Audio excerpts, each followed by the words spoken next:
The genius who exposed Konoha's dark secret. Episode 61. The reversal. The once thriving Suna camp lay in ruins and utter chaos now. Everywhere bore evidence of the one-tailed brutal rampage, transforming the entire forest into a wasteland, obscuring any trace of the camp's original appearance. Within the space that once held a bustling camp, now a desolate terrain, the frigid chakra of the tailed beast lingered, refusing to dissipate. Where the tailed beast had once stood, a figure in a black cloak now occupied the space.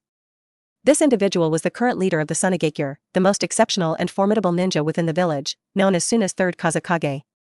Across the barren land, a sprinkling of black sand and dust scattered about as he observed an unconscious monk lying on the ground nearby. The monk's skin bore burn marks, yet his vitality was being restored at an extraordinary rate. Even to the third Kazekage, this was an astonishing spectacle. Instead of an ordinary Jinchuriki, he should have perished. Remarkably resilient. He mused to himself. One tail was a tailed beast that the Sunagakure had possessed for long. However, due to the overwhelming might of the tailed beast, mere mortals, even at a distance, would tremble with fear at its presence. Thus, the tailed beast was sealed within a human host using sealing techniques, sacrificing the individual to harness its power and deploy it when necessary. The monk lying there was Jinchuriki, the guardian of the beast within Sunagakure. Keisuke-sama. A horde of nins surged toward the scene, their numbers totaling 400 or 500, all elite practitioners from the village. One jounin approached and, upon seeing Jinchuriki's stable condition, exhaled a sigh of relief. Gazing upon the leader, the third Kazekage, the jounin's eyes gleamed with respect and admiration. The third Kazekage nodded in acknowledgement of these nins. As expected of Kazekage-sama. The one tail should be incapacitated for the time being.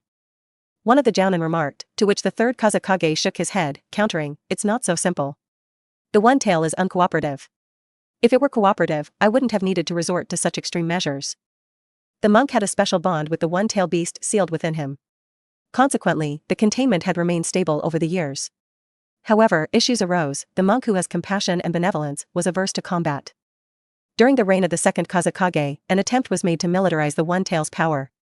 The second Kazekage imprisoned the monk, delving into the tailed beast's strength within him, resulting in the development of a series of magnet-release ninjutsu. Yet, the monk resisted the second Kazekage's influence. Upon the second Kazekage's death, his disciple, the third Kazekage, assumed power, inheriting the ambition to militarize the tailed beast. The current predicament was an experiment, aiming to exploit the tailed beast's might, surprise Konoha, and seize the abundant resources of the Land of Fire. However, the outcome fell short. The beast's volatile mood hindered cooperation. Sensing a disturbance in the seal, the third Kazekage hastened to suppress the rampaging one tail, resealing it within the monk. "What's our next move, Kazekage-sama?" the jounin inquired. "Leave the Jinchuriki aside for now. We'll find a way to make the stubborn monk cooperate. But what's the status of the Konoha ninjas here?" Suppressing the one tail had proven relatively effortless, considering the third Kazekage's mastery of this ninjutsu. However, compared to its exposed position, the sudden attack by Konoha ninjas presented a more pressing concern. To deploy a tailed beast onto the battlefield required secrecy, enabling swift defeat of Konoha and an invasion deep into the Land of Fire. "We're unsure." A group of Konoha ninjas launched an unexpected assault. The jounin's expression soured as he responded. Tailed beast matters took precedence, ensuring no leaks. "Reassess the personnel here." The third Kazekage issued the order. "Yes." The jounin nodded solemnly. Currently, the village likely harbored a traitor. "By the way, what are those Konoha ninjas up to?" "Fear not. When I arrived, a detachment of ninjas had already been dispatched to track them down. Good news should arrive soon." The third Kazekage gazed into the distance, his eyes composed, confident in the Suna's pursuit of the Konoha ninjas. The jounin nodded, lifting the unconscious monk from the ground, his duty to relocate Jinchuriki. "Kazekage-sama, I'll proceed with relocating the Jinchuriki." "Go ahead. I'll bolster security accordingly. This time, there can be no more mishaps." "Understood." In the heart of the Land of Rivers, a valley nestled beneath towering forest cliffs. "What?" Having driven a kunai into the enemy's chest, Shiraishi let out a breath and took a step back. He wearily sank onto the ground, clutching his crimson-stained side. These foes are truly formidable. Wind blades? It was no small feat to carve such a deep wound into Shiraishi's body, reinforced as it was by natural energy. The wind blades used by the elite Suna ninjas were undoubtedly a sharp and powerful ninjutsu. Shiraishi's brow furrowed, a faint green light shimmering on the palm covering his side, as he began to mend the injury. Beside him, Ruri and Ayane sat breathless, their attire dusted, as they ingested ration pills to restore their chakra. Around them, 21 shna means lay strewn in pools of blood, kunai, and shuriken scattered amidst the carnage. Among them, 3 were high-ranking leaders, the rest being chunin. The annihilation of this unit exacted a steep toll upon Shiraishi and his companions. As Shiraishi mended his side and rummaged through his ninja pouch, he discovered it nearly emptied, leaving only 2 sealed scrolls and a vial containing the one-tailed chakra. Do you still have any ration pills? While taijutsu didn't deplete chakra, medical ninjutsu required it. Unfortunately, there were no ration pills left in his pouch. Even if fashioned from local resources, Suna shinobi must account for the uncertainty of their next encounter. No, we just used the last one. Ain responded apologetically. Ruri shook her head as well. Ration pills primarily sated hunger, with chakra recovery serving as a last resort. Even Shiraishi's specialized military pills only partially restored chakra. Shiraishi sighed, resigned. He leveraged his strength to rise from the ground and struggled over to the fallen Suna shinobi, scavenging for usable equipment from their pouches. Thankfully, the first corpse he touched yielded undamaged kunai and 2 explosive tags within its pouch. Shiraishi stowed these items in his own pouch. Suddenly, a fallen Suna nin's eyes snapped open, a gust of cutting wind gathering in his hand as he thrust a wind blade towards Shiraishi. Startled, Shiraishi hadn't anticipated another survivor feigning death. Instinctively, he twisted his body, several strands of hair severed by the whistling blade. A cold sweat beaded on Shiraishi's brow as he rolled away in embarrassment. The Suna nin showed no mercy, his body soaked in blood as he lunged toward Shiraishi, his visage twisted into a demonic grimace. Boom! A fireball collided. The Suna nin was unable to shield himself in time, writhed and screamed within the flames, eventually succumbing to death. Ruri inhaled deeply, her weariness now amplified. The recent fireball had nearly depleted her last reserves of chakra. Continuing to drain her chakra could prove fatal. Idiot, can't you distinguish between the living and the dead? My apologies. Shiraishi clambered to his feet, dusting off his attire. Afterwards, he resumed searching the fallen, but this time exercised greater caution, mindful of potential survivors. Before approaching a corpse, he'd fling a kunai to ensure no one feigned life. Fortunately, this concern was unwarranted. Only one of them remained partially alive. Ultimately, Shiraishi collected a combined total of 40 to 50 kunai and shuriken, along with 16 ration pills and roughly 10 explosive tags. Before Ruri and Ain, visibly fatigued, he began to distribute the spoils. Ruri and Ain didn't hesitate, more due to their weariness than anything else. Shiraishi and Ain each claimed 4 ration pills from the 16, while Ruri obtained half due to her heightened consumption as a ninjutsu user. The trio promptly consumed raw pills, rejuvenating their chakra. Once restored, Shiraishi intended to employ the healing technique on Ruri and Ain. No need, these wounds are minor. We can tough it out. Ruri deftly wrapped her bleeding calf and arm with a white bandage, despite the profound ache of her injuries. Ruri is right. Our present circumstances aren't entirely secure. These injuries won't hamper our combat effectiveness for the moment. There's no need to waste chakra. Ain nodded in agreement, tending to her wounds much like Ruri, stemming the flow of blood. Agreed. Shiraishi offered no resistance. An icy wind swept through the valleys, nipping at them as they clung to their collars, a slight chill settling in their bones. To evade pursuit by the Suna, the trio circumvented the beaten path, venturing into the river valley's cliff-bottom depths within the land of river. The terrain was intricate, the environment harsh, veiled by dense fog. Up close, the fog bore a milky hue, yet within its depths, and darkness like to an immense black void hanging ominously above their heads. The trio took a moment to rest, allowing themselves to recuperate and regain some physical strength before embarking on a search for an exit. The surroundings were encased in damp rock walls, growing increasingly dim as they ventured further. The deep valley was shrouded in a cold, thick fog that seemed to chill the skin. Pressing onward with somber expressions, the 3 tread silently. Their restraint stemmed from a desire to conserve energy, understanding the importance of maintaining physical stamina in their precarious situation. With the assistance of the chakra-replenishing ration pills, Ain's eyes fluttered open in the dimness. Despite the limited visibility in this dark environment, she employed her chakra meridian system to sense any potential ambushes. Someone is here, likely Suna nin's Ain halted, her observation keen. Shiraishi and Ruri shared a brief exhalation but remained silent. How many are there? Ruri eventually inquired after a pause. 11, Ain replied. I have a plan to incapacitate them all at once. Ain, find a narrow intersection where we can eliminate them. Ruri's announcement caught Shiraishi and Ain off guard. Yet, her assured demeanor convinced Ain that she had a viable strategy in mind. I understand, Ain assented. The Suna nins were still some distance away, affording the trio ample time to locate an appropriate bottleneck.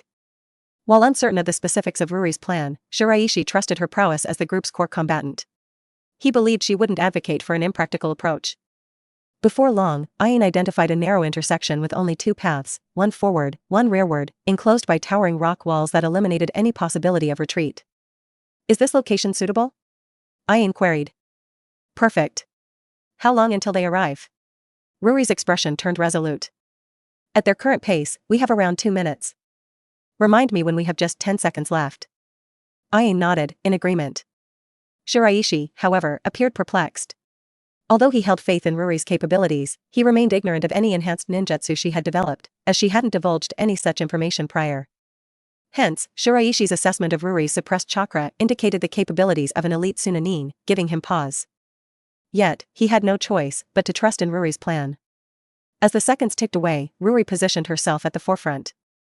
Her unwavering figure amid the tempest evoked admiration, akin to a steadfast flower blooming upon a mountain.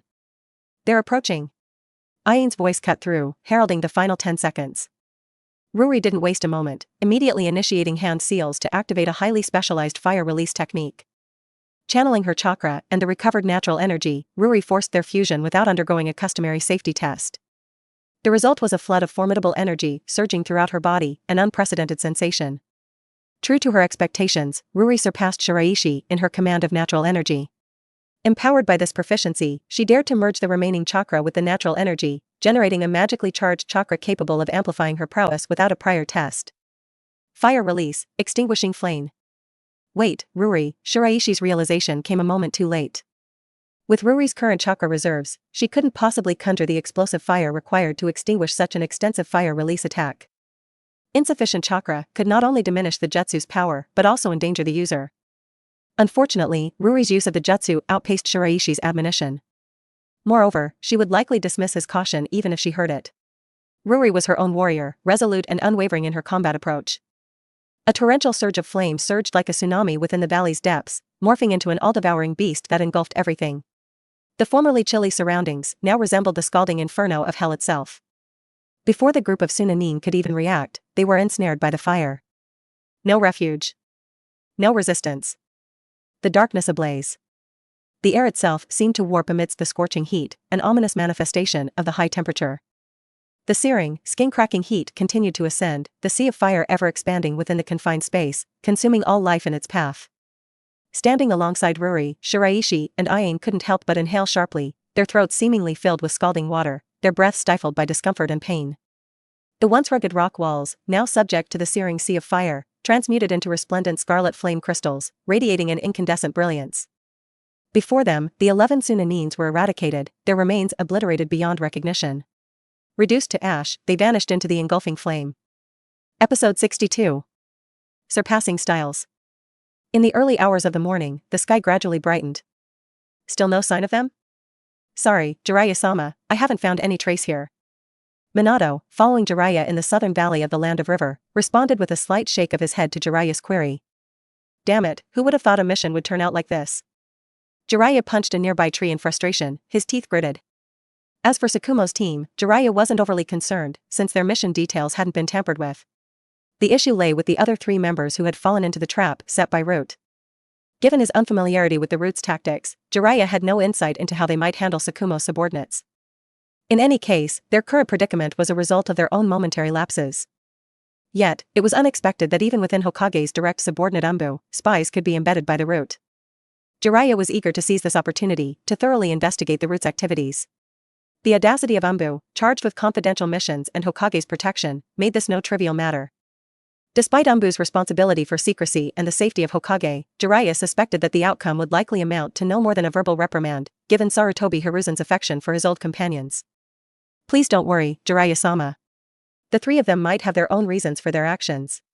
Our priority now is to locate them swiftly, regardless of whether they're alive or not, Minato reassured Jiraiya. I know, I'm just venting my frustration. There's only one area left to search, the bottom of the cliff ahead. I've been there with Tsunade and Orochimaru before. The terrain is quite complex. Minato, make sure not to stray too far from me. Understood. Minato nodded. While confident in his abilities, he recognized the gap between himself and Jiraiya, a formidable jonin. I hope the 3 of them are safe. Otherwise, Uchiha. Jiraiya was well informed about the situation in Konoha. Among their clan members, there were joins who possessed 3 Tomo Sharingan, a highly troublesome bloodline. If united, they could potentially wield immense power, capable of surpassing most ninjas outside the Senji clan. In contrast to the reserved and gentle Hyuga, the Uchiha were often seen as a rebellious bunch, capable of unpredictable actions when provoked. Contemplating this, Jiraiya couldn't help but direct his frustration at Danzo once again, internally cursing him. The morning sun was already up, yet the thick fog over the deep valley obstructed its rays. Bubbles of light dispersed through the fog, casting a faint glow. Within the dark cave, only a solitary fire burned, dispelling the pervasive cold and darkness. Ruri's eyes remained shut, her hands clutching her chest, her face etched with pain as she panted heavily. A feeble breath hinted at her precarious state, as if her life hung in the balance. A power aura, residual sage mode, enveloped her being, powerful yet untamed. "How is she?" Ayin inquired anxiously. This was the first time she had seen Ruri in such a vulnerable state. Her face, once vibrant, now appeared ashen, her labored breathing betraying her near-fatal condition. Yet, considering the immense power behind her fire release technique, such consequences were unsurprising. Though the force of this fire technique might not rival that of tailed beasts, it remained a formidable weapon, far beyond the reach of ordinary ninja. Sage mode? Ayin pondered. She couldn't help but admire Ruri's audacity, recognizing the incredible feat of merging natural energy and chakra. Undoubtedly, it was no small task. Their bold fusion was the cause of Ruri's current predicament. It's rather critical. We need to perform surgery immediately. Assist me in restraining her. Shiraishi retrieved a scroll from his ninja kit, unraveled its contents, and conjured a medical kit replete with an assortment of supplies. Despite his advanced medical ninjutsu skills, Shiraishi understood the risks at hand. Time was of the essence, and the delay in surgery could compromise Ruri's best chance for recovery. I understand. Ayin knelt beside Ruri, pressing down on her body with both hands.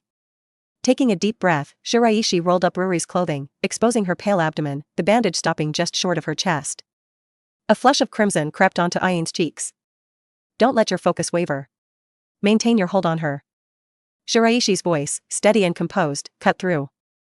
Right. Ayin lowered her gaze, her blush deepening. Undisturbed by Ayin's flustered thoughts, Shiraishi placed his hand on Ruri's exposed abdomen. Closing his eyes, he concentrated for a moment, his expression growing increasingly solemn upon opening them. The chakra and natural energy within Ruri's form were in disarray, particularly the once stable natural energy, now thrown into chaos by the abrupt chakra infusion, resulting in a volatile immortal magic. To restore Ruri's precarious state, the natural energy had to be extracted from her body. The challenge lay in separating the intertwined chakra and natural energy, a risky endeavor. Due to the sage mode, Shiraishi's envisioned final form remained untested, a theoretical construct. Extracting natural energy alone would have been straightforward for Shiraishi, given his extensive knowledge of high-level medical ninjutsu. However, considering the circumstances, he had to tread cautiously. Cold sweat began to form on Shiraishi's brow. This marked the first surgical procedure with uncertain odds since his career began. Hopefully, the data from his prior experiments and his envisioned sage mode weren't too divergent. The safest approach entailed extracting both chakra and natural energy as a unit. Though simple, it was effective in preventing any potential dangers. Yet, the act of extracting chakra might carry lethal consequences, raising the question of whether returning the chakra afterward would indeed revive Ruri. Should this supposition prove accurate, her current affliction could be easily remedied. Her current crisis stemmed from the fusion of natural energy and chakra, precipitating the unchecked surge of sage mode. Removing both chakra and natural energy should resolve Ruri's dilemma. Nonetheless, such an endeavor bore great risk and an uncertain success rate. Hence, Shiraishi opted to separate it into natural energy and chakra before proceeding to extract the natural energy. Separating natural energy necessitated a meticulous technique, one synonymous with advanced medical ninjutsu. This method involved extracting adverse elements from the body, potentially negating the need for surgery. Shiraishi's foremost challenge lay in differentiating the sage chakra into its core components. Withdrawing a syringe from the medical kit, Shiraishi prepared to introduce the medication into Ruri's body. After administering the medicine, Ruri's complexion improved noticeably, and while her breathing remained weak, it was a vast improvement from her previous state. Observing this positive change, Shiraishi proceeded with the operation. Throughout the procedure, Ruri made several attempts to resist, yet Ayin managed to keep her restrained. In this manner, Shiraishi was able to focus solely on the delicate process of separating the magic within Ruri's body. Grimaces of pain escaped Ruri's lips, even with anesthesia, the pain was intense and unrelenting. As time elapsed in this manner, Ruri's condition gradually ameliorated. Her pallor lessened, a hint of color returned to her face, and her breathing gradually steadied. Shiraishi breathed a sigh of relief. Though he hadn't fully extricated the Senjutsu chakra, the majority had been decomposed. Now, he needed to extract the natural energy from her system. Upon returning to camp and acquiring complete equipment, the threat would be eradicated entirely. A verdant light began to emanate from Shiraishi's palm as he initiated the delicate extraction technique to draw out the natural energy from Ruri's body. At that moment, sounds of movement outside the cave reached their ears, causing both Shiraishi and Aine to tense up. Aine swiftly activated her remaining chakra, her eyes surveying the situation outside. Who's out there? Sunanines? No, it's the root ninjas. Aine's voice held a tinge of bitterness. Had it not been for the intervention of the root, their dire circumstances wouldn't have escalated to such an extent. Are they planning to be the final move? Shiraishi murmured, a steely glint appearing in his eyes. Though the pursuing Suna ninja had been dealt with, the relentless pursuit by root ninja persisted. Having previously eluded your keen observation, they're well aware of the 5-kilometer range of your Byakugan. They possess information about us. Everything? Not all of it. If they had, Umbu would have already reached out. Shiraishi's analysis was calm and collected. Based on Ruri's initial information, though Root was a faction within the Umbu, it wasn't directly affiliated with the Hokage. Instead, it was led by another influential elder of Konoha, Shimura Danzo. The purpose behind their actions remained shrouded in mystery, leaving Shiraishi with many unanswered questions. What's our next move? Aine's uncertainty was palpable. With her chakra nearly depleted and no proficiency in natural energy manipulation, her combat capabilities were limited. We'll confront them when we exit. Now that Ruri is out of danger, it's acceptable to interrupt the operation. Shiraishi concluded the medical procedure, placing Ruri aside. With a nod, Aine exited the cave alongside Shiraishi. Sure enough, 4 figures stood outside, the same root team that had initially engaged with the trio. Donning unsettling masks and exhibiting emotionless, cold eyes, the root ninja maintained an unwavering stance, their focus fixed on Shiraishi. Just as one of them moved to strike, Shiraishi acted preemptively. But instead of attacking the root ninja, he targeted Aine. With swift precision, he pressed Aine to the ground, her face turned toward the floor, and pinned her hands behind her back. Shiraishi-kun. Caught off guard, Aine's exhaustion left her incapable of resisting Shiraishi's action, and she found herself firmly restrained. I've no choice. Can't you see the situation? I didn't expect you to be this naive. I don't intend to die with you, I want to live. Shiraishi's voice held a tinge of resignation. Meeting the root's gaze, he addressed their leader, I'm a medical ninja, a minimal threat and a valuable asset. I'm willing to join you. Whether it's through mind control or poison, I'm not interested in dying. Will you give me a chance? The leader contemplated Shiraishi's plea. As Shiraishi had pointed out, his threat level was indeed low, and their need for skilled medical ninjas, especially for their forbidden human experiments, was dire. Though the potential for betrayal lingered, it was a calculated risk they seemed willing to take. I respect your practicality. I'll offer you an opportunity. The captain hurled a kunai at Shiraishi's feet. Eliminate the woman beneath you. Understood. Without hesitation, Shiraishi raised the kunai. His face betrayed a fleeting conflict, before morphing into a malevolent grin. Raising the kunai towards Aine's neck, he prepared to strike. In an instant, a shuriken whizzed through the air, knocking the kunai from Shiraishi's grasp. Shiraishi cast an incredulous gaze at the root ninja, recognizing the interrupting action. Your resolve is impressive, but it wouldn't bode well killing Konoha ninjas. The captain's tone was feigned, concealing his true intentions. Given the heritage of the Byakugan, even in the branch family, a living body proved more valuable than a corpse. Moreover, with Aine's dwindling chakra, the risk was minimal. Understood. I have no desire to be labeled a traitor by ending a fellow comrade's life. The captain was content with Shiraishi's calculated acquiescence. His belief in Shiraishi's compliance assured him of an extended existence. 2 of them advanced toward Shiraishi. Standing still, Shiraishi raised his hands, assuming a submissive posture that betrayed no hint of menace. It's astonishing to me that you're this kind of person. It's a shame that Ruri and I placed so much trust in you. One of the ninja produced a length of rope, securing Aine's wrists behind her back. Aine shot Shiraishi a resentful glare. Living outweighs all else in this situation. In this harsh era, unlike individuals from prosperous clans, I have to earn everything through my own efforts. Shiraishi retorted. Another ninja appeared behind Shiraishi, readying a length of rope to bind his wrists. Swoosh. Before the ninja could act, a blade sliced through the air, penetrating the ninja's body and piercing his heart. Withdrawing the blade, it now bore a crimson hue. At the same moment, the rope that constrained Aine snapped, her freedom restored. Shiraishi held the blood-stained blade, a gentle smile gracing his lips as he addressed the remaining two ninja. How's my swordsmanship? Though I may not compare to Sakumo-sensei's prowess, I can still manage to catch you off guard. You cunning brat. Impossible. His chakra should be nearly depleted. How could a medical ninja possess such agility? Moreover, didn't he lack these combat capabilities? The captain's astonishment transformed into anger. Shiraishi's smile remained, unaltered by the changing emotions around him. It was an unexpected turn, indeed. It appears anger has made an appearance in your eyes. From what I've heard, you roots are mere automatons, assigned to carry out missions. Can machines truly experience emotions? But do refrain from such expressions. My rage now surpasses any you may display. Episode 63. Deception.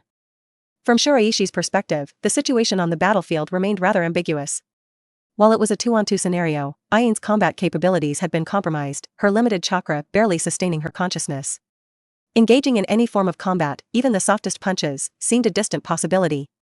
Having eliminated 2 of the root ninja earlier, 2 adversaries remained, one of whom was undoubtedly the team captain, a formidable ninja. The remaining figure, another root member, was unlikely to be a run-of-the-mill ninja, given their association with the secretive root organization. Efforts to exploit the enemy's carelessness and secure a victory were challenging. The recent encounter had triggered a heightened sense of alertness within their adversaries. Gradually, the 2 individuals on the opposing side regained their composure, their eyes still icy but reflecting calculated restraint. While they were driven by a desire to eliminate Shiraishi swiftly, they had to consider the strength the young ninja wielded. The ninja among the root members extended his hand, releasing a swarm of black insects from his sleeve. The insects encircled Shiraishi from all directions. Aburame clan, Baishur mused internally. Recognizing the insect manipulation, Shiraishi deduced the opponent's origins. Only the Aburame clan within Konoha possessed this unique secret jutsu involving insects. The clan had an allocated forest within Konoha dedicated to breeding combat-suitable insects, each with distinct capabilities suited for reconnaissance, defense, and offense. These insects ranged from specialized reconnaissance bugs to potent venomous varieties, causing considerable trouble when encountered. As the swarm of insects enveloped Shiraishi, he remained relatively composed, his body swiftly vanishing from sight. The insects converged on Shiraishi's previous location before redirecting their assault toward the spot he had moved to. Despite the swarm's swift movement, Shiraishi found their pace rather sluggish compared to his own agility. Evading the insect attack posed no substantial challenge for him. However, his rival wasn't just any root ninja. The captain, their most formidable member, observed the unfolding events. Predictably, the captain discerned Shiraishi's movements and retrieved a sword, holding it in one hand while forming hand seals with the other. Shiraishi narrowed his eyes, a faint breeze rippling around him. Swiftly sidestepping, Shiraishi managed to dodge the blade's trajectory, retaliating with a counterswing of his own. The captain's gaze gleamed coldly, and he withdrew his blade, parrying Shiraishi's attack with a swift, sealing motion. A resounding crack echoed as Shiraishi's ninja sword fractured, and the captain's blade sliced through the air with a peculiar sound, akin to glass shattering under pressure. Konoha swordsmanship, sonic slice. Shiraishi's brow furrowed as he instinctively turned his head, yet a cut marred his face. The invisible blade of air left its mark on Shiraishi's face, as well as his arms and calves, the sound resembling stone scraping against glass. The technique was known for its piercing and sharp resonance, causing Shiraishi to take a step back, contemplating the situation. His ninja sword was visibly weakened, a few more exchanges likely resulting in its destruction. Undeterred by Shiraishi's retreat, the captain pressed forward with unyielding resolve, brandishing his ninja sword. With limited options, Shiraishi evaded the captain's strikes, the eerie sound of the blade's passage haunting him. Evading, are we? The captain's surprise was evident as he observed Shiraishi expertly evade the blade's invisible assaults, narrowly avoiding each one. Additionally, the captain noted Shiraishi's swift comprehension of his swordsmanship, no doubt an impressive feat. Nonetheless, Shiraishi responded humbly, "It's merely due to my basic understanding of wind-based swordsmanship. Those air blades, do they trigger upon sound? I've encountered similar attacks before." "Is that so?" Their conversation, though juxtaposed with their adversarial stance, conveyed an oddly casual tone. Though the second strike proved ineffective, it might actually be to your advantage. A swifter demise awaits you. The captain's nonchalant tone indicated his willingness to end the battle. Shiraishi momentarily faltered, a surge of blood spurting from the wound inflicted by the air blade. His body sagged weakly as he collapsed. A missed opportunity. A ninja like you, if aligned with Danzo-sama's ambitions, could prove invaluable. Nevertheless, your chosen path is unwavering, even in the face of adversity. The captain hoisted Shiraishi onto his back, a tinge of regret coloring his words. The ultimate error was challenging me in swordsmanship. Within Konoha, only White Fang surpasses me in this art. The captain lamented the potential Shiraishi exhibited at such a young age. Not only was Shiraishi an exceptional combatant, but also a rare medical ninja, a unique asset. Should he join Root, the organization's progress towards its grand objective could accelerate, propelling Konoha into a new era, one ruled by Root. Shiraishi-kun. Seeing Shiraishi's limp body falling, Ain's expression shifted to one of shock, and she rushed towards him. The captain ninja didn't halt. Shiraishi's injuries were so severe that survival seemed improbable. When grazed by his airflow blade, his chakra would seep into the enemy's body over time, guided by a curse to launch a fatal internal assault. Yet, this maneuver depleted a substantial amount of chakra, making it a tactic reserved for formidable foes. In his estimation, Shiraishi warranted the use of this jutsu. There's no need to mourn for the passing of your friend, Hyuga girl, at least in this mission record, you will be heroes. Of course, in the form of a heroic battle with Sand Ninja and exhaustion. This gesture could be construed as an act of compassion, albeit it harbored the deepest malevolence. The captain approached Ain with a sinister killing intent concealed beneath his eyes. This time, he wouldn't err in judgment. All that remained was to reclaim Uchiha's Sharingan, discreetly disposing of the three bodies, culminating in the mission's successful conclusion. Captain. Be cautious. The Aburame ninja seemed to sense a threat, anxiously shouting a warning. Yes? The captain turned his head slightly, scrutinizing his subordinates suspiciously. Then, an eerie sensation crept over him. A shadow loomed before him, and then swept past. Rip. Blood gushed forth. The captain's strangled cry was silenced as he clutched his gushing neck wound, collapsing and convulsing on the ground. Shiraishi, bereft of breath, crouched by Captain Ninja's side, dragging his bloodied body. Eyes filled with trepidation met Captain's fearful gaze. Natural energy allowed Shiraishi to perceive the air currents within his body, granting him prior protection against the airblade's assault. Consequently, the resultant injury proved less severe than anticipated. Crouched over, Shiraishi retrieved a kunai from his ninja pouch and unhesitatingly plunged it into the captain's chest, ending his life. I've never been inclined towards heroism, but I humbly accept the title for now. Shiraishi gazed at the last remaining Root ninja with an icy glare. The foe was paralyzed by Shiraishi's menacing aura, audibly gulping in fear. Observing Shiraishi's survival, Ain's anxiety dissolved. Shiraishi's feigned demise had momentarily fooled her, a testament to his mastery of deception. Yet, the simulated bloodshed was genuinely unsettling. Generally, under such dire circumstances, survival was improbable. Nonetheless, Shiraishi defied the odds, his vitality unyielding.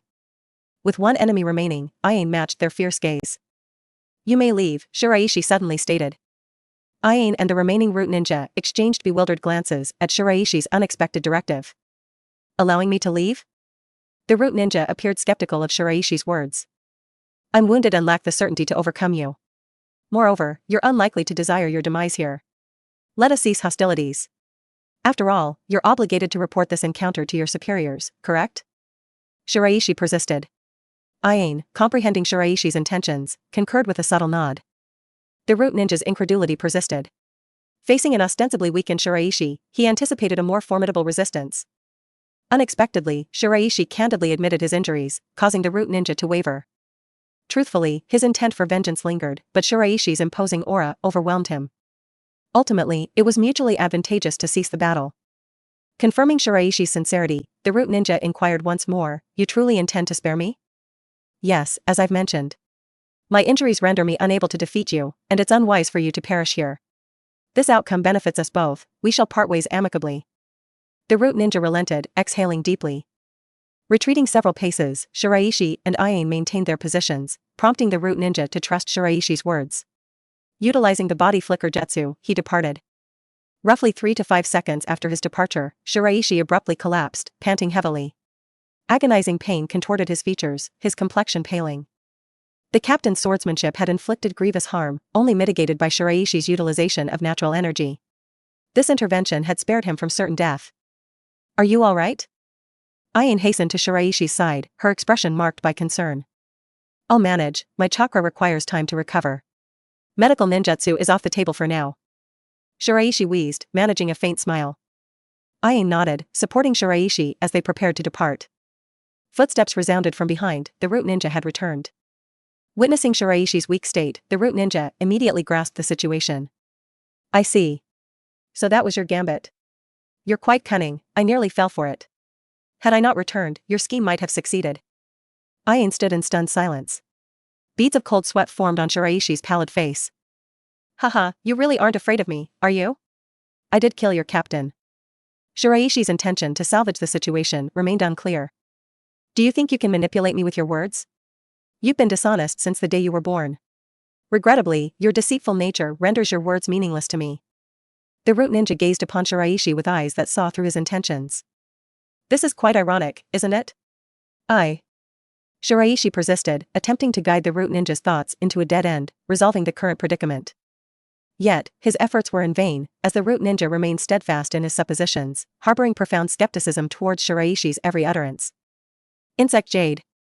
A swarm of black insects surged forth at remarkable speed. Shiraishi swiftly pushed Ain aside. However, his own evasion was less successful, causing him to tumble along the ground. Undaunted by the insects, Shiraishi charged towards the root ninja. Anticipating Shiraishi's strategy, the root ninja summoned a torrent of black bugs from his garments, erecting a formidable barrier before him. He expected Shiraishi to become ensnared within the swarm, succumbing to a gruesome fate. Footsteps approached from behind. Startled, the root ninja swiveled his head, only to witness a ninja's blade slicing across his neck. Blood sprayed forth, and the already compromised ninja sword finally shattered in the middle. The splintered blade, now stained crimson, pierced into the earth. As the sound of the shattering blade echoed, the root ninja's body collapsed in tandem. His eyes, filled with resentment and defiance, conveyed a message left unsaid: "Liar, you've returned." Gasping for breath, Shiraishi crouched down, shut his eyes, and sighed softly. "Forgive me, I am a deplorable individual. You are right, every word I've spoken to you has been steeped in deceit. However, your decision to fall into this trap isn't solely based on your own actions. Is your judgment truly the most accurate?" Ain observed the scene from the sidelines, her expression a mixture of confusion and disbelief. Was Shiraishi's conduct reprehensible or merely a masterful display of strategy?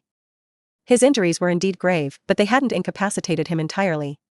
He harbored uncertainty over whether he could definitively defeat his adversary, thus resorting to a ruse, a means to allow the enemy to evaluate and deduce for themselves. Disbelieving their enemy's words, the root ninja unwittingly clung to their own convictions. Only at the final moment did they recognize the intricately laid trap. It marked Ain's first encounter with such a battle among ninja, one veiled in deception. If Ruri's combat was characterized by sheer force, Shiraishi's was a contest of cunning, a battle shrouded in deceit.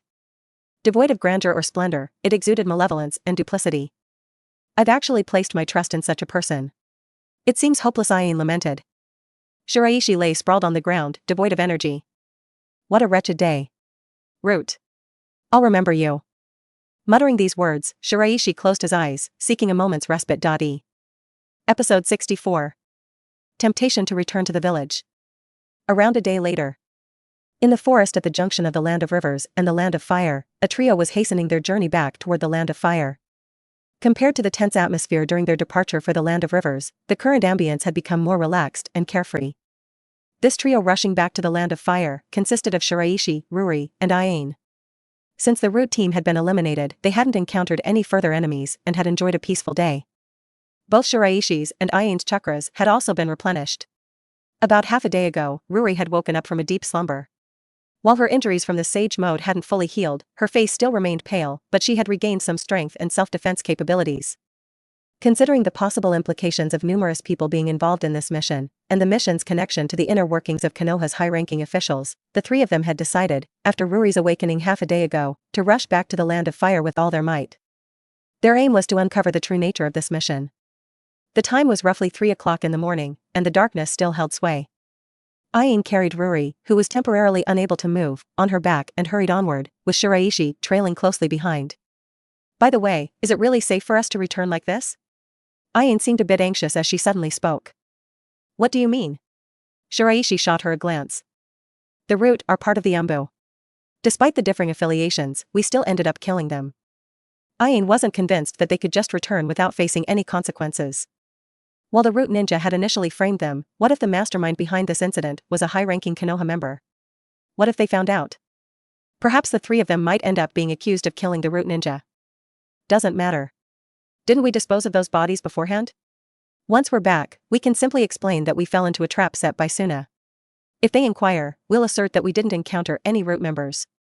Ruri, lying on Ain's back, spoke softly, her breath shallow. Will that really work? Not for certain, but as long as we deny having seen anything and there's no evidence, there's little they can do. Ultimately, I can leverage the Uchiha influence to manipulate the information flow and apply pressure to the village's upper echelons. If the other party wishes to investigate further, then we can make everything public. Let's see how things unfold. Ruri's tone remained calm. Aine nodded, finding herself in agreement. She couldn't use Hyuga's influence to exert pressure on Konoha's higher-ups, but Ruri was a different story. As a potential candidate for the next Uchiha clan head, Ruri had a huge influence within the Uchiha clan. She even had a devoted following of loyal fans. This was the power of a prominent clan, and even the top brass of Konoha had to consider it carefully. Sometimes, Ruri, I envy you. Aine mumbled, a slight smile on her lips. Envy? Speaking of which, the matter of you two secretly getting together behind my back hasn't been resolved yet. Ruri raised an eyebrow, expressing her dissatisfaction. Shiraishi and Aine exchanged awkward smiles and turned their faces away, avoiding directly addressing Ruri's question. Once we return, it's best to clarify this matter step by step. Got it. In any case, it's not a major issue. Shiraishi scratched his head, looking thoughtful. The question was how to present the matter. Should they fully explain or only reveal part of it, in a way that would lead to a smooth resolution? The power of words was indeed quite fascinating. Though, I didn't expect you to opt for such a daring approach, using fire release with the incomplete technique. Upon returning, for safety's sake, you should consider undergoing a thorough examination. You sure talk a lot. I'll do as I please. Ruri snorted, flipping her black hair, before turning her head away. What a hassle. Hearing Shiraishi grumble again, Aine chuckled, about to respond, when two figures suddenly entered her Byakugan-enhanced vision. Somebody's catching up from behind. It's Jiraiya and his student. Aine quickly identified the two pursuing ninjas. Both Shiraishi and Ruri frowned. While they wondered why Jiraiya and Minato were present, the three halted, awaiting the pair's arrival from behind. After a brief period, Jiraiya and Minato came into view, before the trio. Both were covered in dust and had signs of battle, suggesting they'd been through some struggles. Upon confirming Shiraishi's group was unharmed, Jiraiya visibly relaxed and greeted them with a smile. Good to see you three safe and sound. Had these three fallen victim to a conspiracy, he might have borne the weight of that guilt for the rest of his days. The clothes of Shiraishi's group were tattered and stained with blood. It was evident at a glance that they had survived a fierce and brutal encounter. Jiraiya and Blondie, what brings you two here? Ruri asked Jiraiya's intentions in a somewhat chilly tone. Well, Uchiha-san, I am Jiraiya, and this is Minato. Enough with the introductions, Blondie. I wasn't asking you. I directed my question at your teacher. Jiraiya gave a consoling pat on Minato's shoulder, who was wearing a wry smile. Minato had heard rumors about Ruri being challenging to get along with during their academy days, so he didn't take offense. This is quite a long story, but the most important thing is your safety. The village will provide an explanation later. Explanation? Ruri's lips curled into a disdainful sneer. Yes, I'll personally vouch for you. No need. Uchiha's matters will be dealt with by Uchiha themselves. Outsiders don't need to interfere. Ruri's stance was equally firm. Hearing this, Jiraiya became even more convinced that Ruri and her companions had insight into some of the mission's complications. For instance, the root, no, they must be aware. Especially Ruri, coming from an influential clan, she possessed keen perception and intellect. Jiraiya couldn't afford to take this matter lightly. I'm just doing my duty. If the Uchiha wishes to hold someone accountable, that's your business. My assistance stems from the responsibility and obligation shared by fellow village ninjas. Jiraiya smiled, his satisfaction evident. In fact, he was quite delighted to see someone like Danzo squirm. I hope so. Ruri didn't place too much weight on Jiraiya's assurance. To the entire Uchiha, the so-called Sannin held a limited significance. Moreover, they still belonged to the Senju lineage. While Ruri appreciated Jiraiya's concern, she only believed half of it. More interesting than this is what kind of punishment Hokage-sama will impose on the senior who blundered. That's the real question, isn't it? Ruri's sly words made Jiraiya sigh in a helpless manner. It was truly remarkable that such a young girl could see things so clearly. The Uchiha clan's might was indeed considerable and couldn't be dismissed lightly. Shiraishi, meanwhile, remained quiet on the sidelines, like a transparent presence in everyone else's eyes. Several hours later, they were back at the Konoha camp. With the rising sun, the Konoha ninjas in the camp began emerging one by one. As the duty shifts changed, medical ninjas who hadn't even managed breakfast hurried to the makeshift infirmary. They were ready to take over from their colleagues who had been toiling all night. As the leader of Team Sakumo, Hataki Sakumo, had yet to return and was still on the mission, Ruri assumed temporary command. She reported the mission details to the highest-ranking officer, Orochimaru. Jiraiya had taken Minato elsewhere for their respective duties. Shiraishi and Ayane loitered not far from the camp, twiddling their thumbs. "Hey there, Shiraishi, it's been a while. You've grown stronger since we last met." A familiar and jovial female voice rang out from the side. Turning his head, Shiraishi spotted a woman with pale blonde hair, a face he recognized. After a moment of puzzlement, Shiraishi's face broke into a sheepish grin, and he said, "Long time no see, Tsunade-sensei." While he hadn't been Tsunade's direct disciple, she had, nonetheless, instructed Konoha's inaugural batch of medical ninja experimental training. Shiraishi had learned a great deal about medical ninjutsu under her guidance. "Hello, Tsunade-sama." Ayane, too, offered a respectful bow, quickly greeting Tsunade. Tsunade waved her hand dismissively, a smile lighting up her face as she said, "No need for formalities. Just be at ease. Is everything alright with the mission?" she inquired, her tone casual yet purposeful. Shiraishi, without overthinking, responded honestly. "Ruri mentioned that it was a trap set by the Sunanin, who fed us incorrect information to lure us Konoha ninjas into an ambush." His expression showed genuine confusion, as if he hadn't fully grasped the mission's complications. Ayane cleared her throat softly. "Young lady of the Hyuga clan, are you feeling unwell?" Tsunade scrutinized her. "Ah, yes. After returning, I found my throat feeling a bit itchy, possibly the aftermath of a cold." Ayane replied. "Take care of yourselves." Tsunade's gaze shifted back to Shiraishi. With a light pat on his head and a softer tone, she said, "Don't worry, things will work out. I'll ensure everything is properly settled." "Thank you, Tsunade-sensei. But Suna tactics are truly despicable. Tsunade-sensei, please be vigilant as well." Seeing the innocent concern in Shiraishi's eyes, Tsunade couldn't help but sigh inwardly. Danzo was a real piece of work. These were the future pillars of Konoha. Tsunade directed her care toward Shiraishi once more, and before entering the tent, she handed him a few scrolls containing her invaluable experiences with medical ninjutsu. Tsunade genuinely admired a straightforward and sincere youth like Shiraishi. While his aptitude in medical ninjutsu might not be extraordinary, and his entry into the Sakumo team could be partially attributed to favoritism, his earnestness and diligence were qualities she found worthy of nurturing. Shiraishi's determination and drive aligned perfectly with the profile of a young ninja she wanted to nurture. The Uchiha girl seemed to hold an interest in him too. Tsunade mused. "Shiraishi-kun, you're quite the scoundrel." Ayane watched Tsunade enter the tent, then turned to Shiraishi, a reproachful tone in her voice. Had she not known the truth, she might have almost believed Shiraishi's fanciful account. "It's not like I wanted to, but survival necessitates these tactics. Plus, I don't feel good about deceiving someone who's been genuinely kind to me. Fujimura-sensei, and you, alongside her, are the only ninjas who have sincerely hoped for my growth."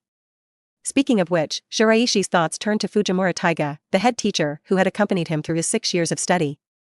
I wonder if he's finally out of the single dog phase. All his fellow Chunin have found their partners, leaving him the only one running solo. It's a bit worrying. 10 minutes later, Ruri emerged from the tent, her face wearing an expression of displeasure. Due to her physical injury, her walking speed was rather slow. "What's written up there?" Shiraishi and Ayane approached and inquired. Casting a glance at the two, Ruri struggled to rein in her anger and replied, "What else?" "Commander Orochimaru has ordered the 3 of us to return to the village immediately and stand by." "Immediately? Return to the village and stand by?" These 2 questions, full of surprise, were voiced by Shiraishi and Ayane successively. "Wait, Sakumo-sensei hasn't returned yet. We were told not to wait for his return, but to leave now, and the wounded who can't participate in battle are to be escorted back to the village by other teams." Ruri repeated the order with clear distaste. "Is that so? It appears the situation is more complicated than I thought." Shiraishi offered a thoughtful remark. Though the Sakumo squad's responsibilities were unique, on the battlefield, Orochimaru held the highest command position as one of the 3 great ninja. He wielded more immediate decision-making authority than their leader, Sakumo Hatake. Hence, even if Shiraishi and his companions protested, it would likely be in vain. They had no choice but to comply and return to the village, to stand by. As for Sakumo's situation, it remained an enigma. Many questions surrounding the mission's failure still lingered. Yet, the commander Orochimaru wasn't likely to disclose these details to them. In the end, their lack of status and power was evident. If Sakumo were present, even with Orochimaru's elevated rank, he wouldn't be able to dismiss Sakumo's inquiry so easily. "That settles it then. Let's pack up and prepare to leave." Ruri, visibly annoyed, showed no interest in returning to the village. It had only been a few days since they'd arrived on the front lines, and now they were being recalled.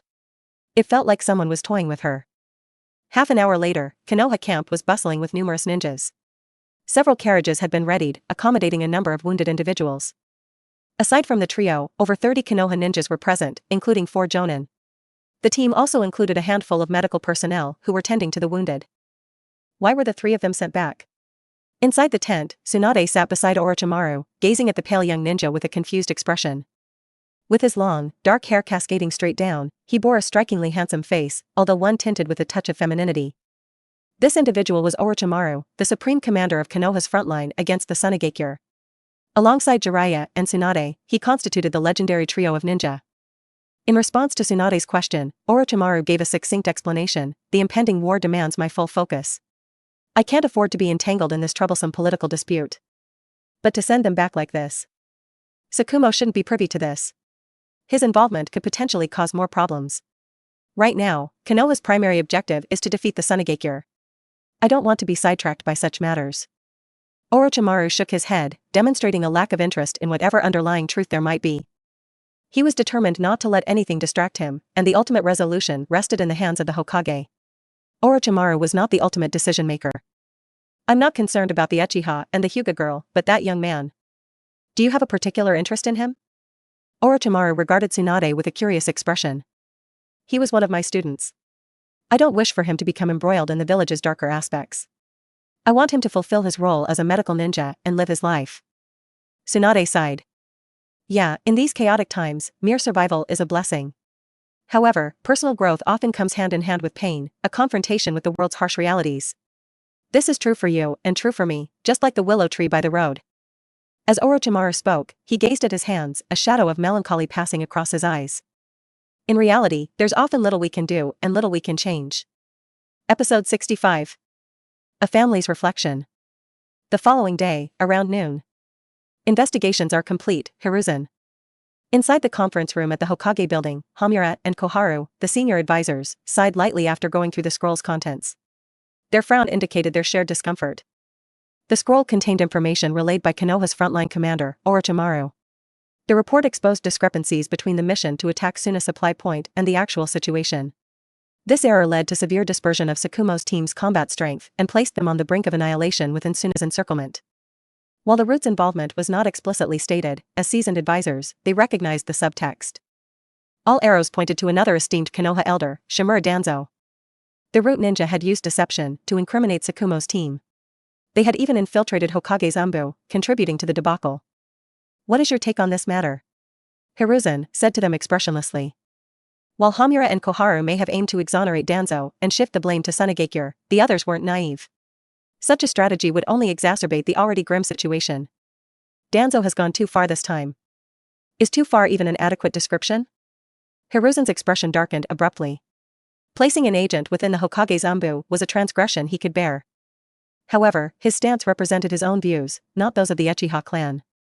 This aspect truly complicated the issue. Assigning Uchiha Ruri to Tsukumo's team for training had been a negotiation between him and Uchiha's top echelons. Now, with the team barely initiated, a catastrophic incident had occurred. How would Uchiha's leadership perceive their Hokage? How do you plan to handle this situation? He is, after all, a senior figure in the village, one who has contributed extensively over the years, countering numerous threats to the village. Listening to Hamura appeal on behalf of Danzo, Hiruzen irritably waved his hand, silencing him. Where is Danzo presently? In the land of grass. And his response? He claims everything is proceeding as usual, except. Except what? His 4 subordinates were on a covert mission in the land of rivers. For unknown reasons, they vanished, presumably met their death. Hiruzen nodded upon hearing this explanation. I've got a grasp of the situation. I'll discuss matters with the Uchiha. You establish contact with Danzo. Urge him to be forthright and cease these unnecessary actions. Deciding how to address Uchiha remains my responsibility as Hokage. Rude interference is unwarranted. Danzo's audacious behavior could likely be attributed to Hokage's recent leniency towards the Uchiha, a potentially dangerous signal for the radical faction of the Root. The Uchiha status within Konoha was complicated. While not fully assimilated into the village, they weren't entirely detached either. Much like Konoha's governing body comprised both conservatives and radicals, the Uchiha community mirrored these divisions. Regardless of their political leaning, the Uchiha's overarching ambitions was clear. They sought increased influence in Konoha, a voice in village matters, and some even harbored aspirations of becoming Hokage, overthrowing the Senju clan. Once the objective was clear, Hiruzen surmised that handling the rest would be straightforward. Barring the Danzo incident, he might have managed to mend relations between Uchiha and the village before the next Hokage assumed control. This could have alleviated some of the tensions. I trust this lesson will prompt Danzo's restraint. Hiruzen sometimes found dealing with Danzo was confusing. With a sigh, he hoped that the man's character would evolve towards greater moderation. Hamura and Koharu remained silent.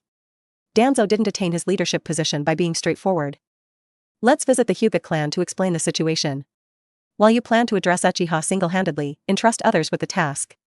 However, remember, regardless of how you seek to placate Uchiha, never place complete trust in this clan. Among them, many ninjas harbor the same dangerous sentiments as that individual. Casting Hiruzen a searching glance, Hamura concluded and exited the conference room with Koharu. Uchiha Madara, his Manjikyu Sharingan. Hiruzen sat contemplatively, murmuring to himself. Uchiha Madara's clash with the first Hokage at the Valley of the End had left an indelible mark on Konoha. Though Uchiha Madara emerged as the loser, the first Hokage's following death upon returning to the village marked the onset of an era unrestrained by restraint. Within a few years, the first great ninja war erupted. Madara Uchiha's notoriety stemmed from his mastery of the Manjikyu Sharingan, a pinnacle of dark, unknown power documented in Uchiha history. Tobarama Senju, his teacher, repeatedly asserted that those who awakened the Manjikyu Sharingan descended into an abyss of darkness, forfeiting their humanity. Arrogance, extremism, madness, they'd commit actions defying common sense and unsuitable for the ordinary. Swift intervention was imperative to forestall a Konoha catastrophe. Presently, Hiruzen's concerns didn't lie there.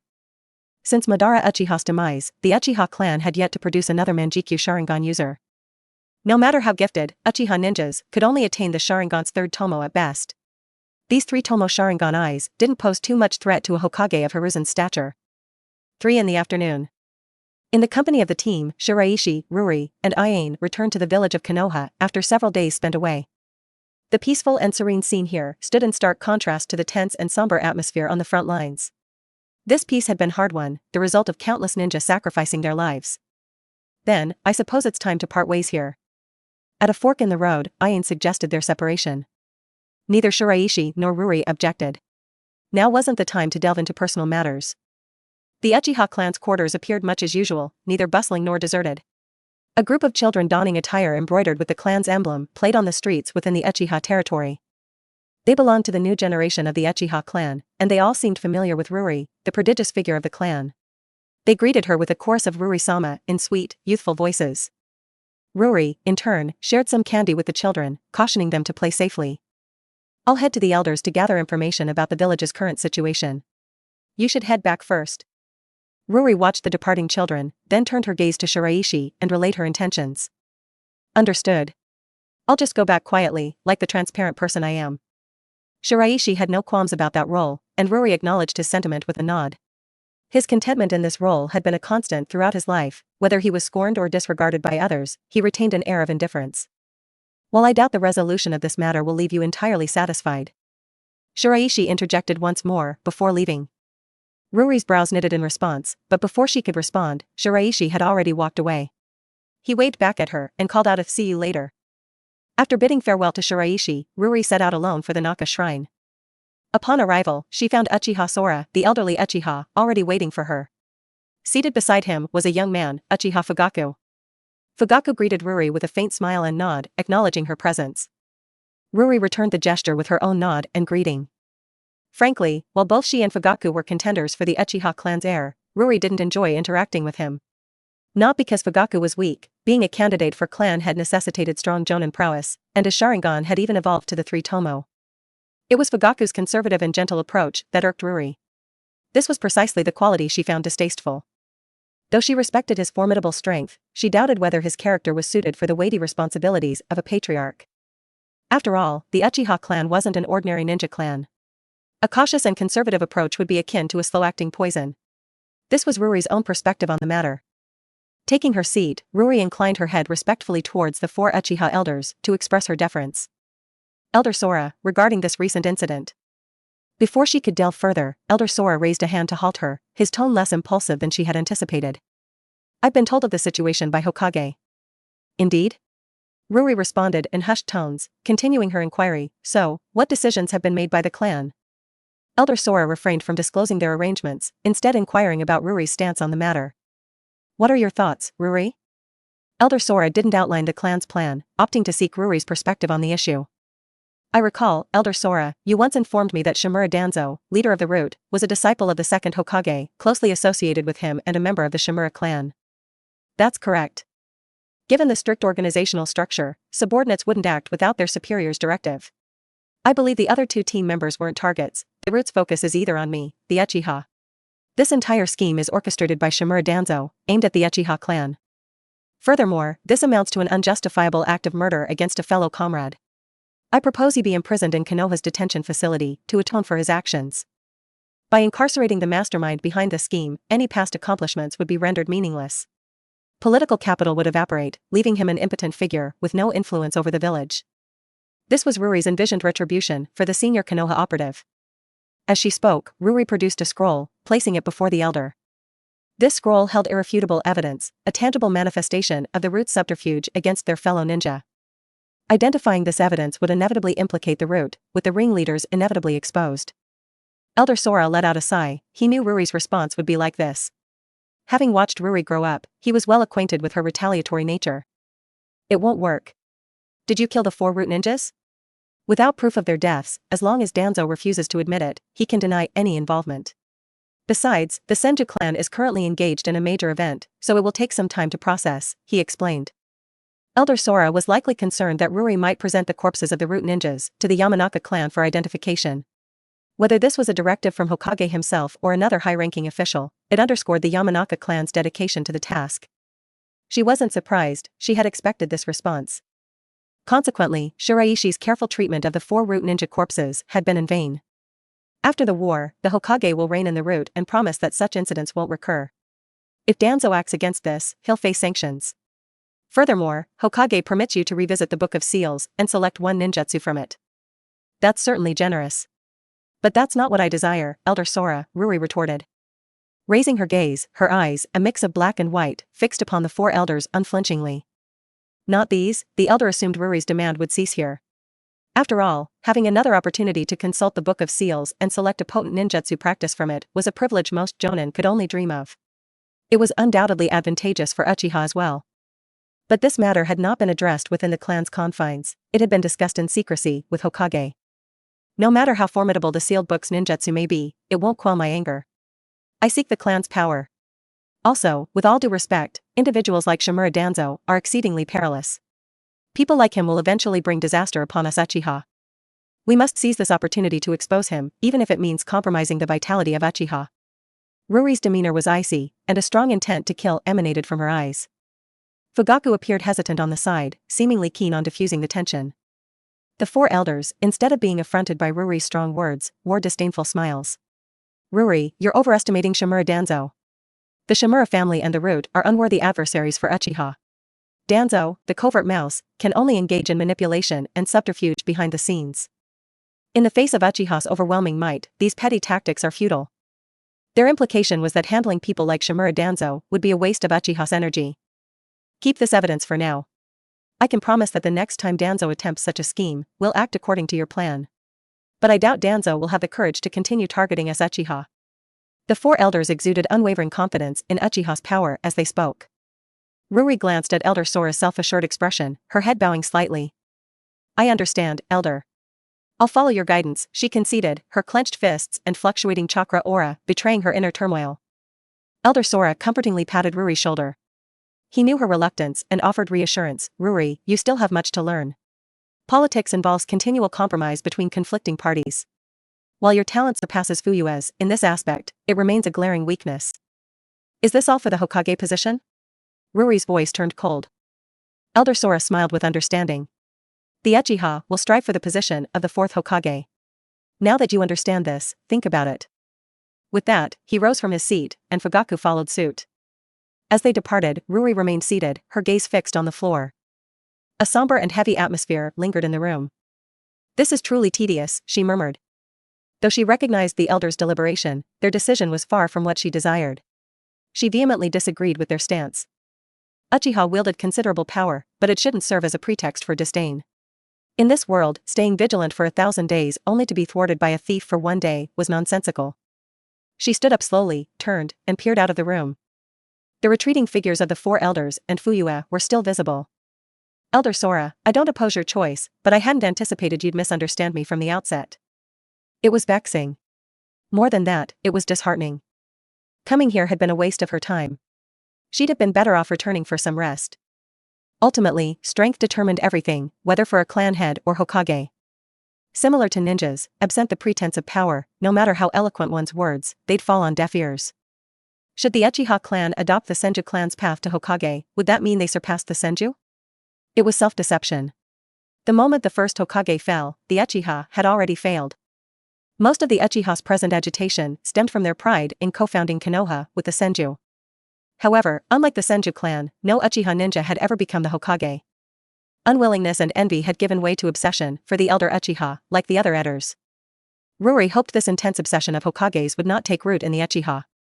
Without power, no matter how lofty a dream, it's but an illusion. A Hokage who doesn't punish those who frame comrades isn't worth believing in. I must find like-minded comrades within the clan. In an instant, her pupils turned crimson, and within her red irises, 3 inky black tomo manifested one by one. Episode 66. Chakra and Natural Energy, 1. Tailed beasts. Ancient, formidable creatures. They've symbolized natural disasters since time immemorial. Possessing power beyond human reach. The name itself derives from their varying number of tails, ranging from 1 to 9, giving birth to 9 unique tailed beasts. These creatures are formed through the materialization of immense chakra. Immortal, yet only able to be sealed. Shiraishi had been scouring various sources for information on tailed beasts, and all the texts he found portrayed these chakra entities as calamitous forces of nature. To prevent tailed beasts from rampaging, sacrifices in the form of human hosts, known as Jinchuriki, were necessary to seal these beings. Presently, each of the 5 major ninja villages had a human vessel for containing a tailed beast, including Konoha, where Shiraishi resided. Among the tailed beasts, the most potent was the Nine Tails. The Nine Tails was a colossal fox-like creature with, as the name suggests, 9 tails. It had once been under the control of Uchiha Madara of the Uchiha clan. However, after Madara's defeat by the first Hokage, it was deemed too malevolent and overpowering. Thus, the first Hokage seized the opportunity to seal the Nine Tails, confining it within Konoha. The record suddenly ceased after this point, but the information was sufficient for Shiraishi's purpose. Tailed beasts were living beings born from the materialization of chakra, wielding the might of natural disasters. Recalling the rampage of the One Tail, Shiraishi felt a sense of inadequacy and fear even from a distance. Hence, naming these creatures as symbolic natural disasters appeared appropriate to Shiraishi. Their power was indeed beyond human control. Equally noteworthy was that even when tailed beasts were killed, they'd randomly regenerate at different locations across the ninja world over time. As a result, the only recourse was to employ sealing techniques against them. Shiraishi observed the sealed glass chamber adjacent to him. Within, solid chakra emitted a lavender radiance. It is indeed chakra, though it seems to possess a unique combination of yin and yang attributes. Guided by his acquired knowledge and practical experience, Shiraishi understood that chakra was volatile. When chakra materialized, it eventually dissipated. This wasn't the case with tailed beasts, as they utilized physical chakra to maintain their forms, exempt from the normal volatilization process. At least based on current knowledge, tailed beasts didn't possess this persistent volatility. Could this be attributed to changes in the yin and yang properties? There's an unknown aspect to this as well. If I hadn't experimented earlier with natural energy, detecting this would have proven arduous. Shiraishi fixed a dubious gaze on the peculiar chakra. Its origin traced back to Suna's One Tail. Shiraishi deemed this type of chakra to be of significant research value. Thus, before his escape, he had employed a chakra-absorbing experimental container to secure a sample. He had already conducted preliminary analyses of the tailed beast chakra. However, the matter held a deeper complexity, and avenues for exploration and decryption remained elusive. What's more, Shiraishi possessed proficiency in manipulating the yang attribute of chakra but not the yin attribute. Additionally, the spiritualization technique Ruri had bestowed upon him constituted a form of ninjutsu governed by the yin attribute. This technique bypassed defenses to infiltrate an adversary's spiritual realm for control and destruction. Thus, to unravel the tailed beast chakra's secrets, mastery over the yin and yang attributes was essential. Just as Shiraishi ruminated, the laboratory's entrance creaked open. Footsteps echoed, growing nearer. Descending the stairwell was a diminutive figure. Back already? You took your time, Shiraishi teased upon seeing Ruri. All thanks to you, Ruri retorted. Taken aback, Shiraishi rested his chin upon his palm, appearing deeply contemplative. So, the Hokage faction plans to utilize remaining interests to sway Uchiha from pursuing this matter. However, the Uchiha High Council rejected your proposal, as though the event never transpired. Upon the statement's completion, a handful of kunai hurtled toward Shiraishi's face. Expertly, Shiraishi pinched the blades midair, smoothly catching them. He twirled the kunai by the ringed handles, a grin playing on his lips. Leaning against the laboratory table, he quipped, "Your reaction is rather tepid. Didn't I mention? While the Uchiha clan as a whole benefits, the resolution might not align with your personal satisfaction. Politics necessitates a compromise between factions to maintain equilibrium. If one side disavows compromise, then bloodshed follows."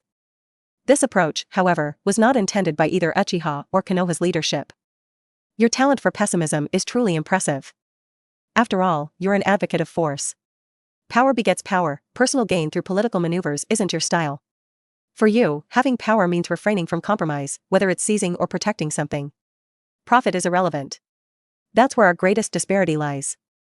Ruri regarded Shiraishi with a trace of disdain, as if she stood before a transparent being. You've got quite the insight. Your unwavering pursuit of power and your disregard for political gains define you, Shiraishi responded nonchalantly. Ruri's gaze lingered on Shiraishi, not veiling her distaste. It felt like he was peeling away her layers. Yet, I believe the Uchiha Council's decision is a form of strategy. The Uchiha clan isn't insignificant. Politics, economy, and military might constitute an inseparable triad. Politics is continually sliced into chaos. Spare me the long speeches. I didn't come here for a lecture. Facing Ruri's resolute demeanor, Shiraishi offered a helpless shrug, spreading his hands innocently to convey his surrender. All right, let's drop this subject. I want to change the topic. I need your assistance with something. Shiraishi had become adept at asking Ruri for favors, showing no signs of embarrassment. What do you need? I'm looking to gather information on tailed beasts. The Uchiha clan should possess more knowledge about this, right? Yes, that's what you want. Ruri's gaze shifted to the glass column in the adjacent detection instrument, containing a mass of tangible chakra emitting a lavender glow. Is that one tail's chakra? Ruri quickly grasped Shiraishi's intention. Yes, indeed. Didn't you find his power display that day astonishing? I believe that researching tailed beasts and my current studies share certain common elements. Accessing more information or chakra from tailed beasts could be invaluable. Shiraishi spoke openly, not bothering to hide the fact that tailed beast chakra held immense research value, even if he didn't explicitly mention its relevance to his current research. I can help you gather the information, but concerning things like tailed beast chakra, that's a core secret of every village. It's off limits to outsiders. Fair enough.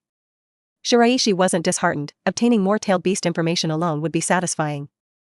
Nevertheless, his earlier statements hadn't eluded Ruri's sharp perception. The connection between chakra, tailed beasts, and his ongoing experiments wasn't lost on her, especially in relation to natural energy. Additionally, I require detailed information about the shifts in yin chakra properties. Could you help with that as well? After requesting tailed beast information, Shiraishi moved on to his second inquiry. The chakra of tailed beasts encompassed shifts in the attributes of yin and yang.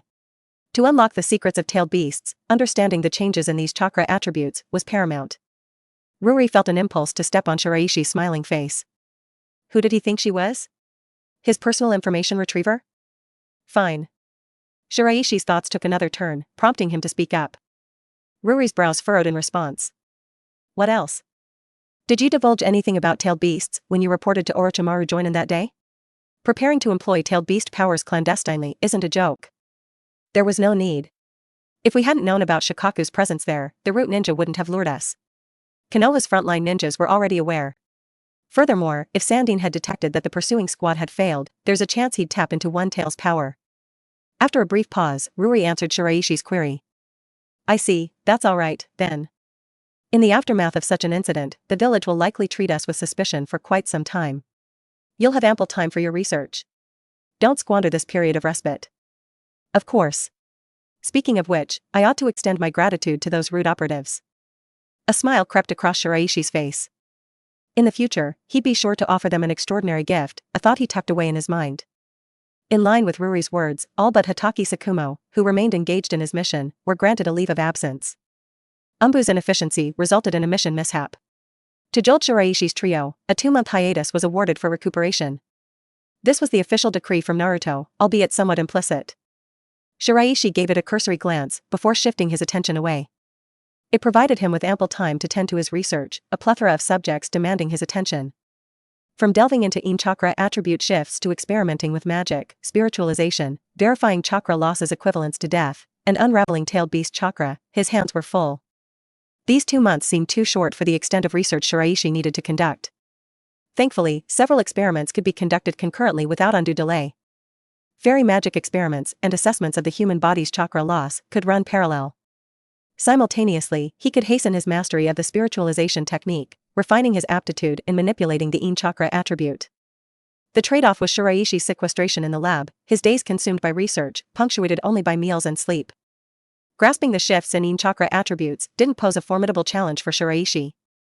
Mastering the yang attribute chakra properties changes had been swift, and achieving the same degree of mastery with the yin attribute proved equally feasible. Within a week, Shiraishi had acclimated to the intricacies of yin chakra attribute shifts. Following after, he petitioned Ruri for instruction in a basic illusion, the Narakumi no Jutsu. This technique facilitated projecting the most horrifying fears lurking within an enemy's mind, an introductory illusion. Shiraishi's pursuit wasn't combat-centric, rather, he aimed to acquaint himself with the spiritualization technique's fundamentals. In contrast, the higher-level spiritualization technique involved manipulation at the soul's level, its mastery demanded considerably more effort. Thus, Shiraishi didn't anticipate swift success. After all, mastering S-rank ninjutsu at a glance wasn't feasible, and he wasn't deluded about his capabilities. Such a prodigious feat was nigh impossible even for a copy ninja of Shaker's caliber. After a few additional days, Shiraishi had finally breached the threshold of spiritual transformation. Even though he had only made slight progress, Shiraishi felt that he had reaped substantial benefits. The technique of spiritualization presented not only the capability to utilize one's spiritual form to manipulate an adversary's mind, but also the potential to invade and dismantle another person's spiritual realm. With an extended range targeting and expansive perception capabilities, this technique could efficiently lock onto distant subjects. All Shiraishi required now was to form a seal and release his thoughts, allowing him to sense occurrences within a 20-meter radius. It seemed this ninjutsu granted him a deity-like perspective, bolstering Shiraishi's confidence for future tailed beast research. Shiraishi's objective was lucid, whether it was the rudimentary illusion technique or spiritual transformation, both aimed to unravel chakra attribute alterations, ultimately serving his research goals. During a moment when Shiraishi was seamlessly extending his consciousness to unrestrictedly perceive the external environment, a sudden sharp headache gripped him, accompanied by persistent warning signals. Reacting promptly, he disengaged his chakra, aborting the continued external perception. Only 11 seconds? As expected of an S-rank ninjutsu from the Scroll of Seals, it's not something I can employ casually at my current level. Presently, Shiraishi's perception of the external world was still rudimentary. He couldn't even remotely target subjects, let alone engage in spiritual attacks or manipulate complex enemy mental spaces. Such progress fell far short of his aim to complete bodily spiritual transformation, rendering complacency unwarranted. Furthermore, the spiritualization technique harbored a significant risk. Perception and spiritual attacks immobilized the body and impeded defensive action. Ergo, the successful execution of this ninjutsu hinged on the presence of secure and dependable teammates. Moreover, the farther the spiritual form ventured from the body, the greater the demand on chakra. Though potent, the technique proved challenging to apply. For the practitioner, it was a double-edged sword, powerful yet hazardous. Thankfully, Shiraishi's interest in learning this technique lay predominantly in further comprehending chakra attribute transformations and advancing research objectives. Even if the spiritualization technique held limited combat utility, its substantial research value overshadowed drawbacks. In that moment, a voice emanated from a particular spot. Shiraishi-sama, the experimental data has been updated. The 5 experimental subjects demonstrated remarkable compliance, dutifully following Shiraishi's directives. This seemingly implausible situation had transformed the subjects into individuals physically superior to regular humans, each capable of effortlessly overpowering a typical genin. Hence, these 5 subjects served as both Shiraishi's invaluable experimental participants and dependable assistants. While Shiraishi was delving into spiritual transformation, the 5 subjects were engaged in experiments meticulously outlined by Shiraishi. Collecting himself, Shiraishi approached the workstation. The computer screen displayed data concerning the senjutsu fusion, with a striking figure of 37% success probability. Despite collating physical data from Ruri's earlier immortality trial, encompassing the positive and negative impacts of immortal chakra on the human body, the success probability remained unsatisfactory.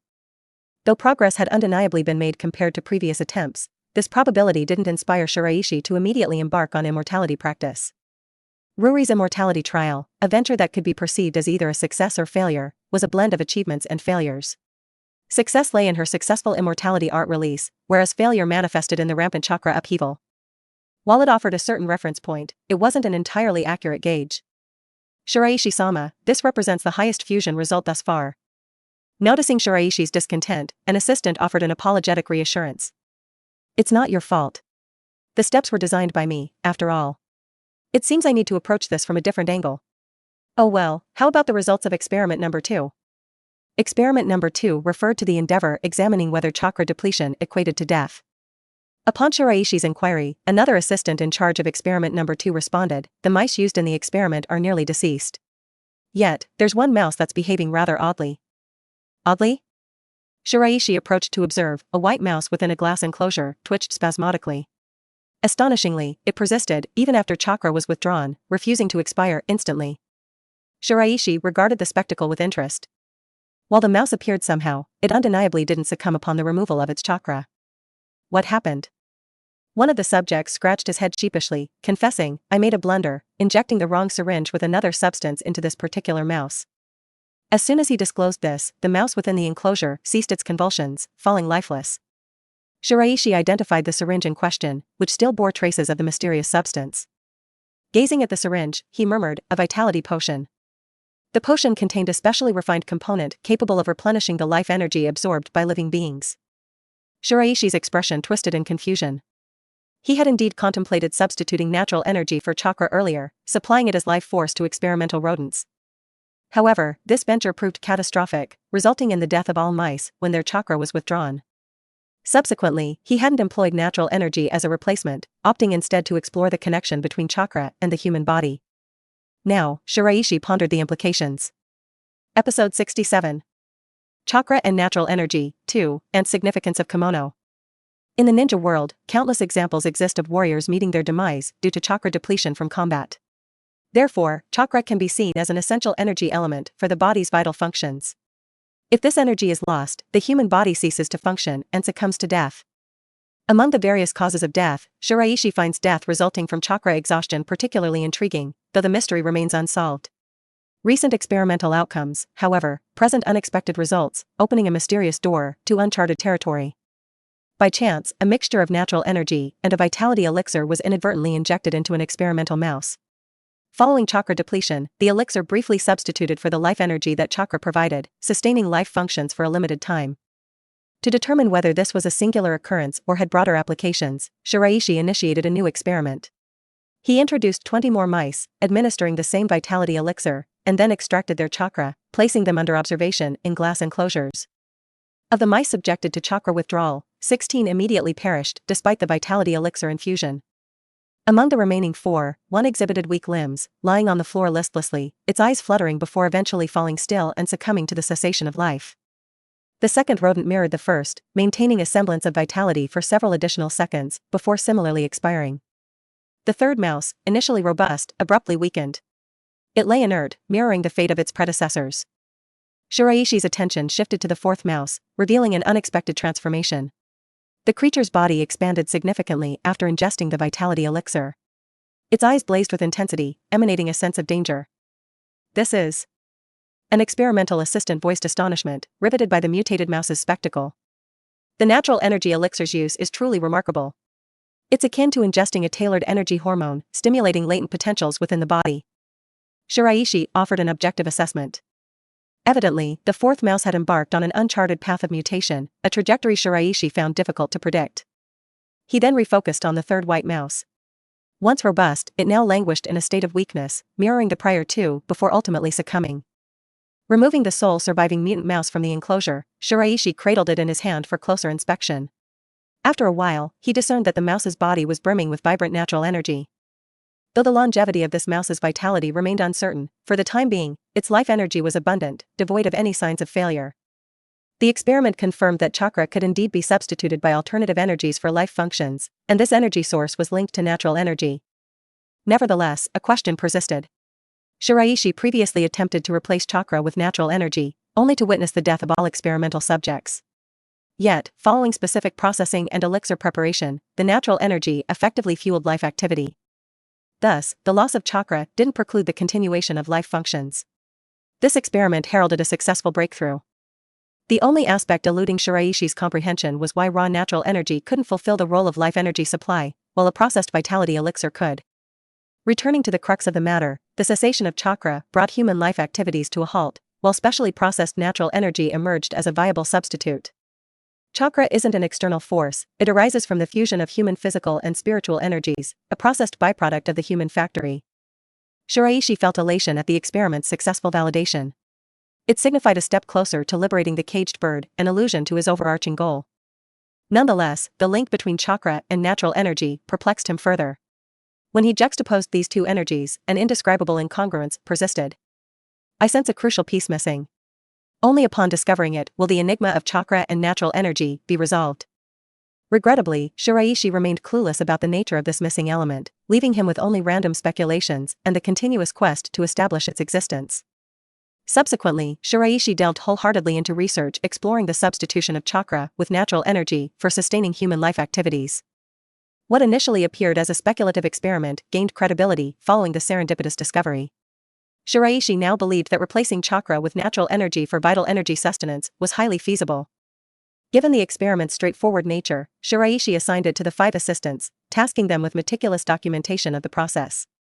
Meanwhile, Shiraishi persisted in mastering the technique of spiritual transformation, honing his ability to manipulate the nature of chakra. As August drew to a close, the weather turned progressively warmer. Nearly a month had passed since their return to Konoha. During this span, Shiraishi and his companions maintained correspondence with Tsukumo Hatake, the frontline captain, exchanging information on each side's current status. Tsukumo reported that Shiraishi's group had unwittingly fallen into a trap set by Sand Shinobi.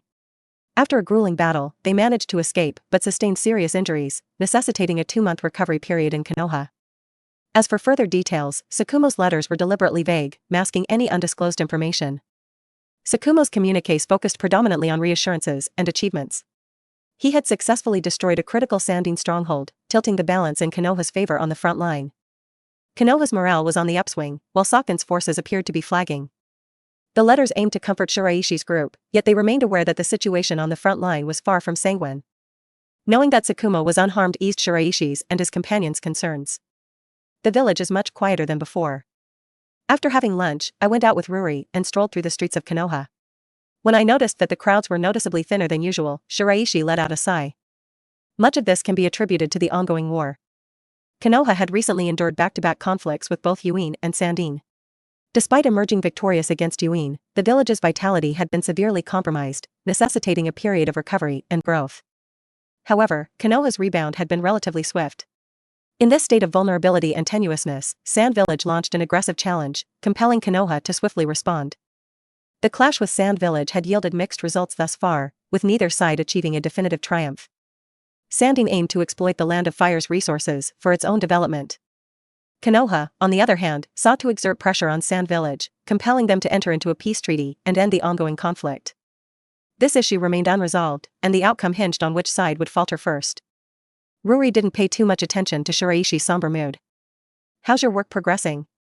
During these days, Shiraishi had been mostly confined to the laboratory, rarely venturing outside except for meals. Ruri had her own tasks during the daytime, leaving her with limited opportunities to inquire about Shiraishi's progress. Understanding that Ruri was referring to his studies on immortality, Shiraishi responded, "The success rate has slightly improved, but the risks are not yet eliminated. Reckless usage could lead to a situation similar to what happened to you that day." Ruri nodded in understanding. On that day, she had forcibly fused the chakra in her body with natural energy to create immortal chakra, which she had then used to amplify her fire release technique. While it initially appeared successful, complications had arisen afterward. Her immortal chakra had spiraled out of control, plunging her into a deep coma. As such, the attempt at fairy magic could hardly be classified as a successful endeavor. Nonetheless, the sensation of immense power coursing through her body after the fusion of immortal chakra had left a profound impression on Ruri. The potential of immortality was undeniable, it could substantially transform a ninja, leading to a significant leap in strength. Furthermore, Ruri's Sharingan had evolved to its third Tomo state, approaching the peak of its capabilities. Further advancement along this path seemed unlikely. Ruri had 2 paths before her. One was to learn a method to unlock the higher-level Mangekyo Sharingan from the Uchiha elders, elevating her Sharingan's powers. The other path involved immortality. In Ruri's eyes, immortality was the more appealing option. While she had limited insight into the true potential of the Mangekyo Sharingan, she had personally experienced the potency of immortality. Furthermore, the first Hokage, who had defeated Madara Uchiha, the original wielder of the Mangekyo Sharingan, was renowned for his unparalleled mastery of the art of immortality. Immortality possessed a might rivaling that of the Mangekyo Sharingan.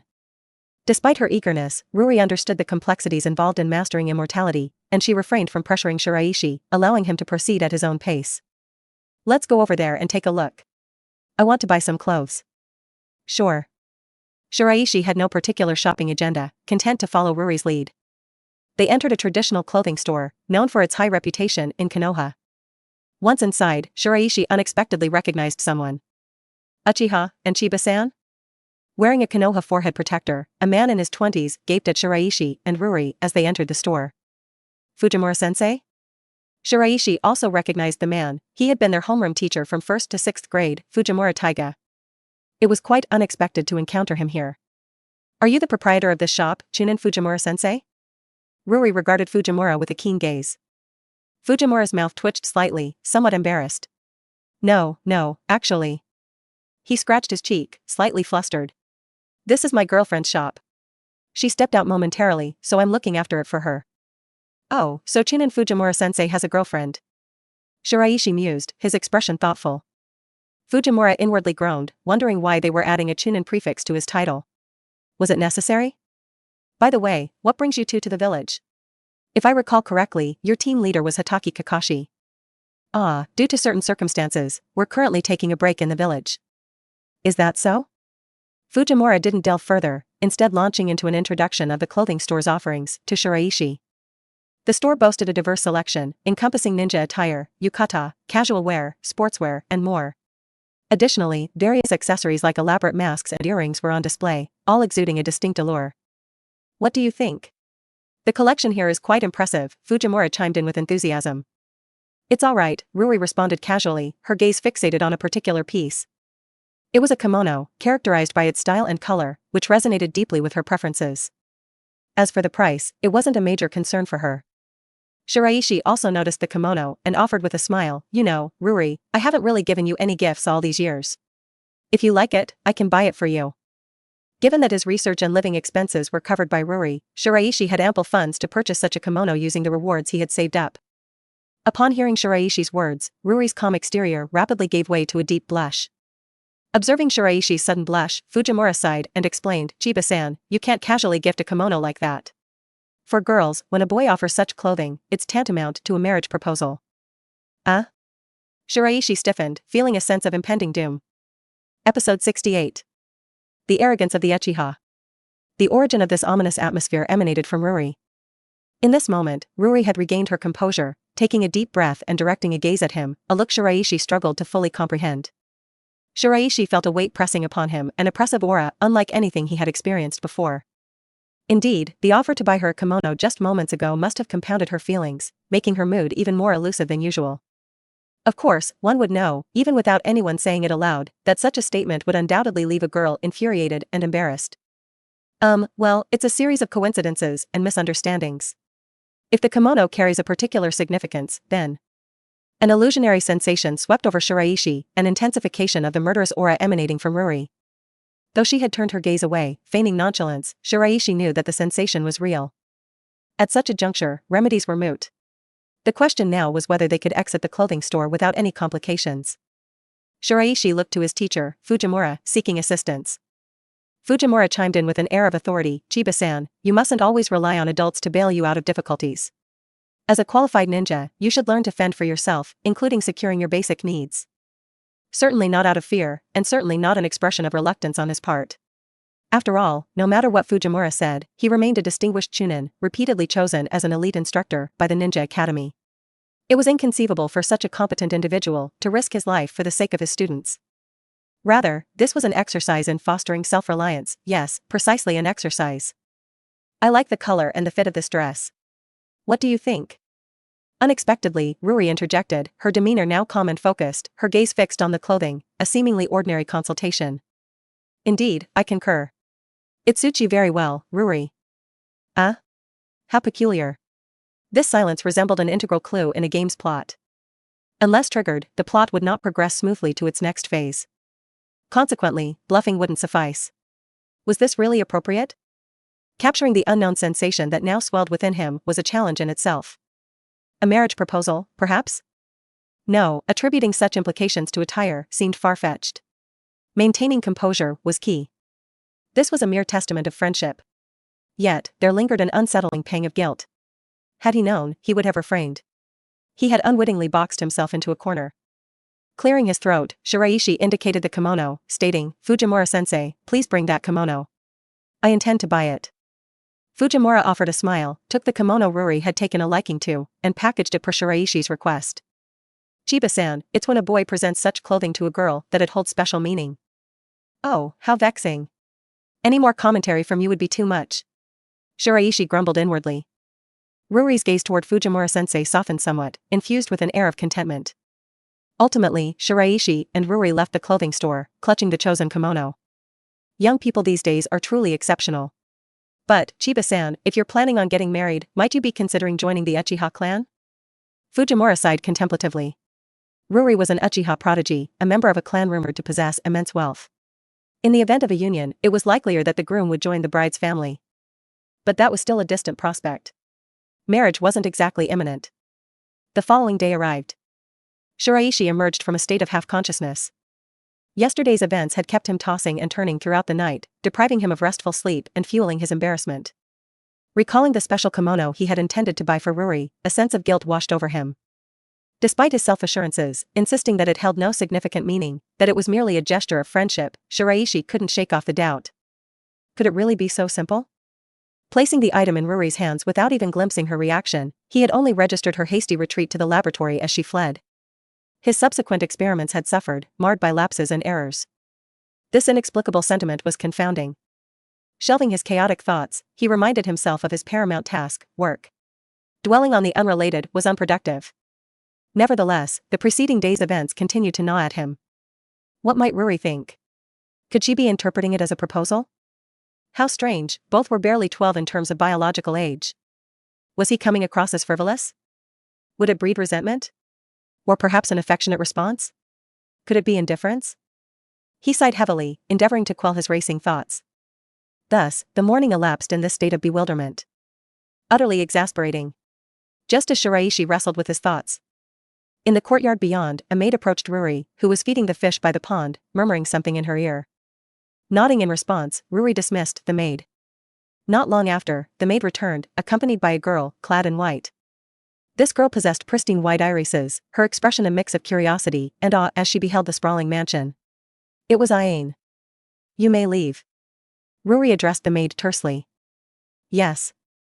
The maid departed, leaving Ruri and Aine alone. "Is this where you live, Ruri?" "I heard about it from Shiraishi-kun, but seeing it in person is quite the spectacle." Aine remarked with a smile as she approached. "It's nothing remarkable, just a standard residence. I doubt it's as impressive as you imagine." Ruri continued to sprinkle fish food into the pond, observing the aquatic madness that ensued. "Moreover, spare me the fake smiles. I don't respond well to that." With blunt directness, Ruri leveled a pointed gaze at Aine. "Ruri, I'm not sure I understand." As she was in the midst of speaking, Ruri vanished from her sight, her words abruptly truncated. Ruri maintained a stance as if she were gripping Aine's throat, yet she couldn't carry through with her next move. Aine's middle and index fingers lightly grazed Ruri's heart area. "Is this your reliance, the gentle fist enhanced with natural energy?" Ruri inquired of Aine with keen interest. Over this past month in Konoha, Aine had exhibited signs of growth. Though it remained impossible to specifically gauge the extent of enhancement to her gentle fist through the integration of natural energy, the prior Aine wouldn't have been able to react with such speed, even if her eyes were open and able to capture the moment. "As I thought, you're the type I'd rather not tangle with. Not just in terms of strength, but also in temperament. We simply don't get along." Aine's smile faded entirely, her tone carrying a note of resignation. Mutual sentiment. Ruri withdrew her hand from Aine's throat. Aine retracted her fingers as well. While this skirmish seemed close, Aine wasn't about to underestimate the situation. After all, her adversary was a person who had been outpacing her in terms of growth. Complacency based on this success would be an invitation for future trouble. On another note, observing Ruri's lack of interest in further engagement, Aine relaxed and regarded Ruri with an odd expression. "What's the matter? Is there something wrong with me?" No, it's just that I'm curious. Is today a special day for the Uchiha clan?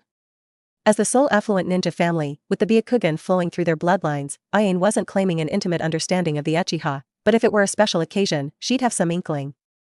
Yet she couldn't recall any particular Uchiha-related occasion for today. Why do you ask? In response to Ruri's question, Ain gestured to the light blue kimono she was wearing. Though her hair was down, her countenance seemed particularly solemn. Your attire. This? What's the matter? Typically, don't you wear garments like this for significant ceremonies or festivals? Ain voiced her curiosity. However one looked at it, the sudden appearance of a kimono on this day seemed incongruent. It's none of your concern. Mind your own business. Besides, why should I explain anything to you? Ruri sat beside the pond, furrowing her brow and ceasing to feed the fish. You really are an ill-fit match for me. Ain displayed no surprise at Ruri's notably frosty response. She seemed to consider this the genuine Ruri. During missions, the semblance of camaraderie was only upheld out of a sense of team responsibility.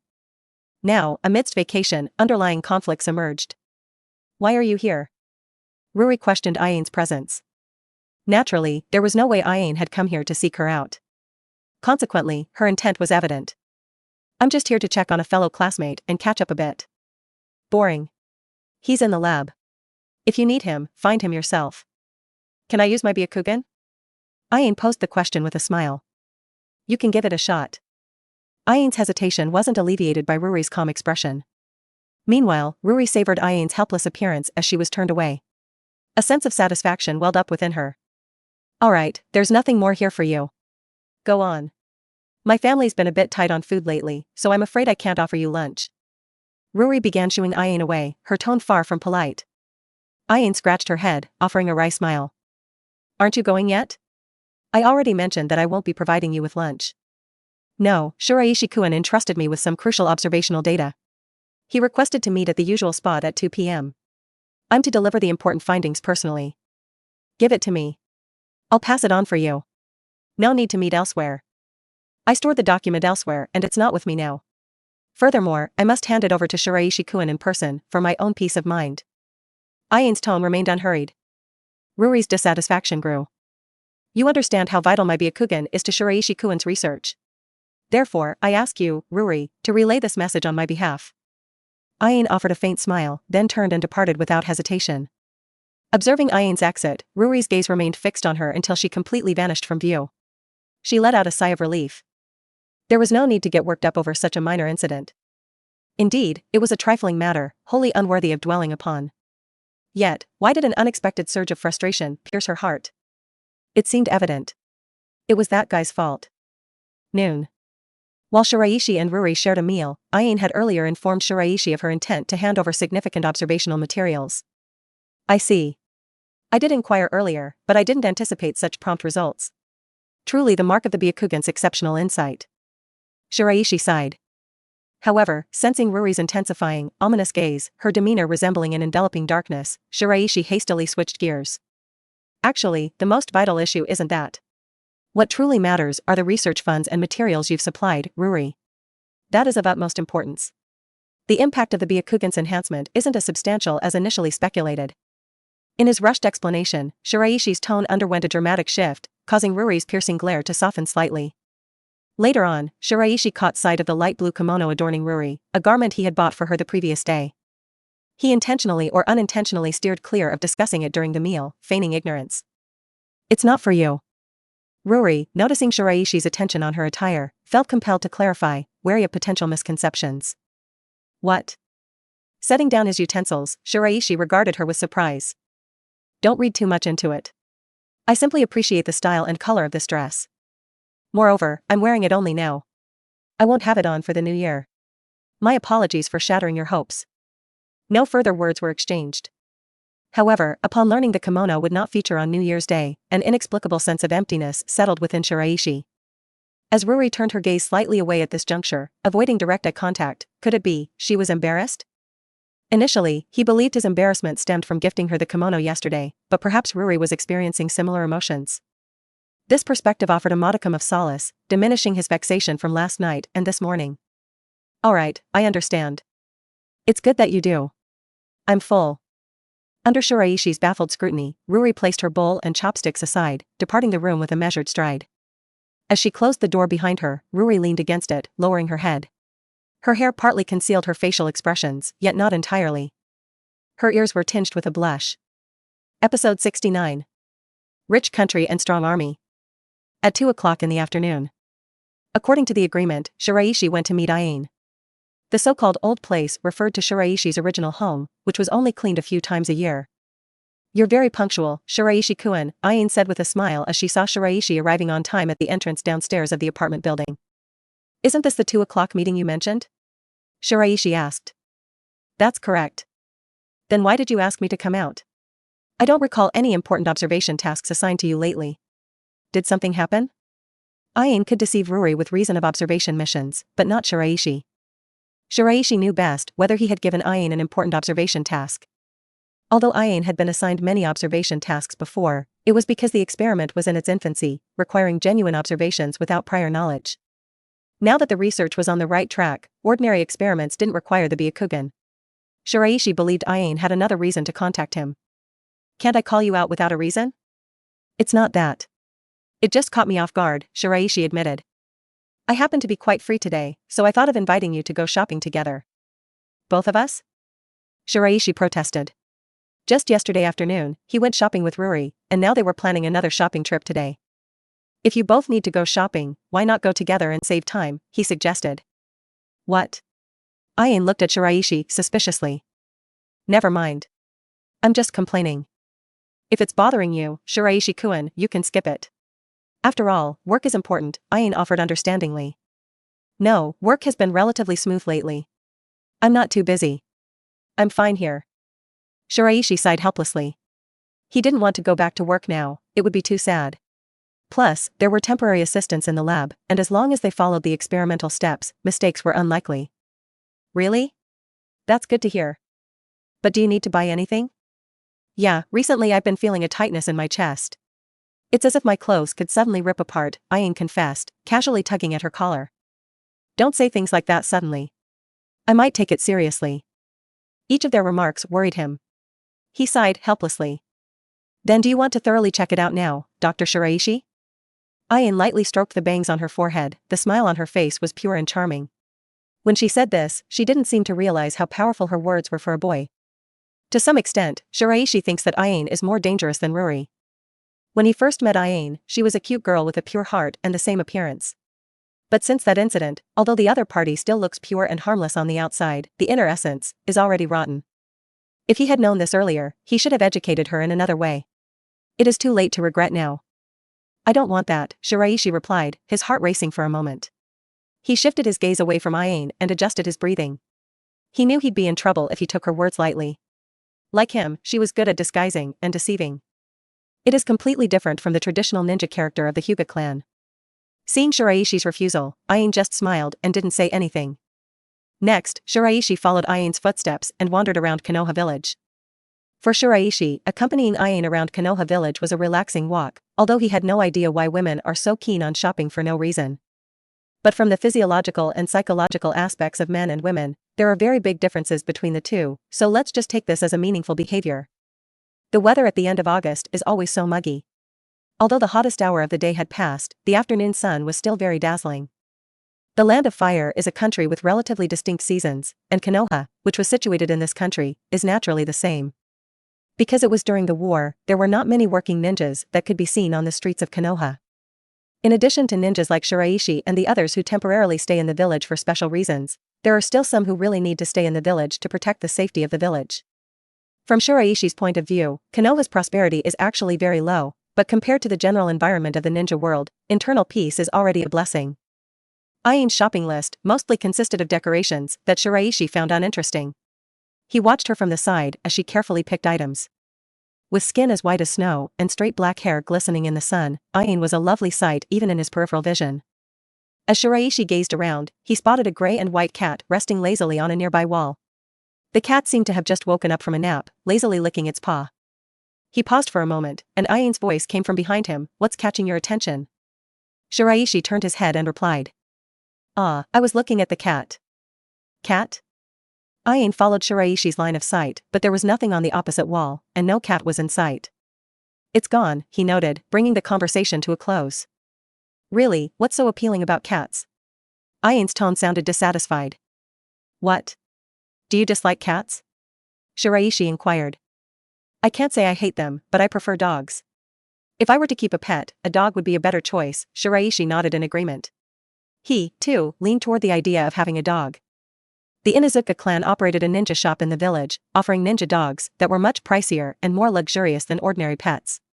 As a result, few ninjas bought and adopted them. Ninja dogs sound intriguing, Shiraishi thought. Their keen sense of smell could be quite advantageous when needed.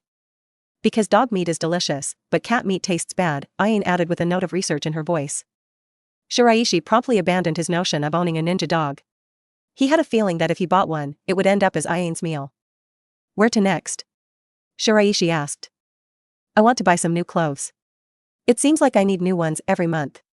They're getting too tight. Even on my last mission, I felt my chest tightening, Ayin explained with a wry smile, patting her already prominent chest. Shiraishi was left speechless. He had no choice but to accompany Ayin in her quest to find new clothes. As they walked, Shiraishi had an inkling that something was off. This route, they had been on it with Ruri yesterday. Indeed, the clothing store he visited with Ruri was right in front of him. However, instead of being greeted by Fujimura-sensei, a woman he didn't recognize welcomed him. She was petite with shoulder-length brown hair, a pleasant figure, and an attractive face. Shiraishi remembered Fujimura mentioning that this was his girlfriend's shop. Could this woman be Fujimura's girlfriend? After a quick glance, Shiraishi didn't think much about it. Welcome, take your time, both of you, the female shopkeeper greeted them warmly. Alright, thank you, Ayin responded, and she began perusing the clothes in the store. By the way, Shiraishi-kun, which color underwear do you think suits me better? Ayin suddenly asked. Why are you asking me such things? Choose the color you like, Shiraishi chimed in. Then, white or black? Ayin pondered, halting her search and appearing genuinely deep in thought. I already said, by what you prefer. My opinion isn't necessary, Shiraishi replied. In that case, Shiraishi-kun prefers other colors, like pink or white. Or maybe a brighter purple? Ayin inquired playfully. How do you know I'm giving an opinion? Shiraishi retorted, looking at Ayin in disbelief. Blushing, Ayin explained, but us girls often choose clothing based on others' preferences. Her smile took on a suggestive edge. Then white, Shiraishi offered his input straightforwardly. That settles it, white it is, Ayin confirmed. She requested the female shopkeeper to retrieve the set of underwear she favored and packaged it in an elegant bag. As Shiraishi gazed outside, he noticed the cat was absent this time. A moment later, he felt a tap on his shoulder. Ayin was beside him. Shiraishi-kun, are you daydreaming again? I was observing the cat. What about my suggestion earlier? Shiraishi looked at Ayin quizzically. Suggestion? What suggestion? He must have missed something while focusing on the cat. He looked genuinely puzzled. The clothes I wore for the new year last year were a bit snug. I wanted you to help me pick out some new styles. New year? Another kimono? Shiraishi sighed internally. Similar to the Uchiha, the Hyuga clan also held traditional values. Each new year, women donned formal kimonos, symbolizing continuity and new beginnings, while participating in the annual clan celebration. Just choose whatever you like, Shiraishi advised. But it's an important event each year. I can't just select something randomly. However, I did find something I liked, so that's settled. Looking in the direction Ayin pointed, Shiraishi saw a white base material with a pink cherry blossom pattern painted on it. At first glance, he felt it would suit Ayin well. Shiraishi nodded and agreed, it's quite nice. Let's take this one. Even if it meant his own demise, he wouldn't voice any objections about buying such clothes for girls. Does Shiraishi-kun also like this one? Then it's settled, Ayin beamed, eager to ask the shopkeeper to retrieve the kimono. However, she suddenly clutched her stomach, her expression turning distressed. What's wrong? I had too much to eat at lunch, and now my stomach hurts a bit. I'm sorry, could I ask Shiraishi-kun to wait here for a while? I'll be back soon. Shiraishi agreed without much thought. However, after half an hour passed without Ayin's return, Shiraishi grew concerned. The female shopkeeper had already packed the kimono Ayin selected, along with the underwear, ready for payment. But why did the shopkeeper's expression seem increasingly odd? Did they fear not receiving payment? As Shiraishi wondered why Ayin hadn't come back yet, a passerby entered, handed him a note, and explained, a young girl asked me to deliver this to you.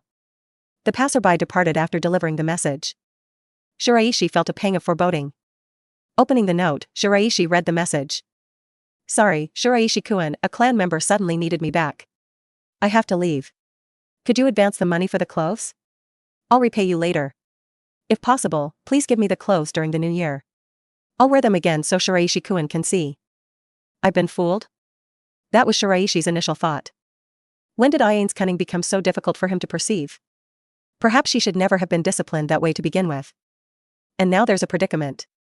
Under the impatient gaze of the female shopkeeper, Shiraishi reluctantly handed over the money for the 2 pieces of clothing. The shopkeeper's expression brightened. Please visit us again, and you'll receive a 10% discount. Shiraishi carried the bag containing the clothes, feeling their weight. It's not that he didn't understand Ayane or Ruri's intentions. Girls of their age were already entering the realm of first love, and it was natural for them to be concerned about things boys might overlook. Emotions were pure and straightforward at this stage. However, Shiraishi felt that matters of the heart shouldn't be rushed, but should unfold naturally.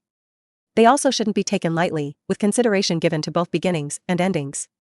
Present good impressions may not necessarily indicate love, they might signify other emotions. This perspective might come across as a touch arrogant, but Shiraishi believed love was like this, unique in everyone's eyes yet fundamentally a common narrative replayed. In his view, he remained an ordinary person, even though grappling with such matters was rather embarrassing. He sighed inwardly. Before his struggles with such matters, he was indeed quite embarrassed. No matter how he looked at it, he wasn't just a typical 12-year-old. He's a matured soul, he had his own plans, and he possessed a deep comprehension of life. Yet these values might not align with Ruri's or Ayane's futures. He didn't want to disappoint those who treated him kindly.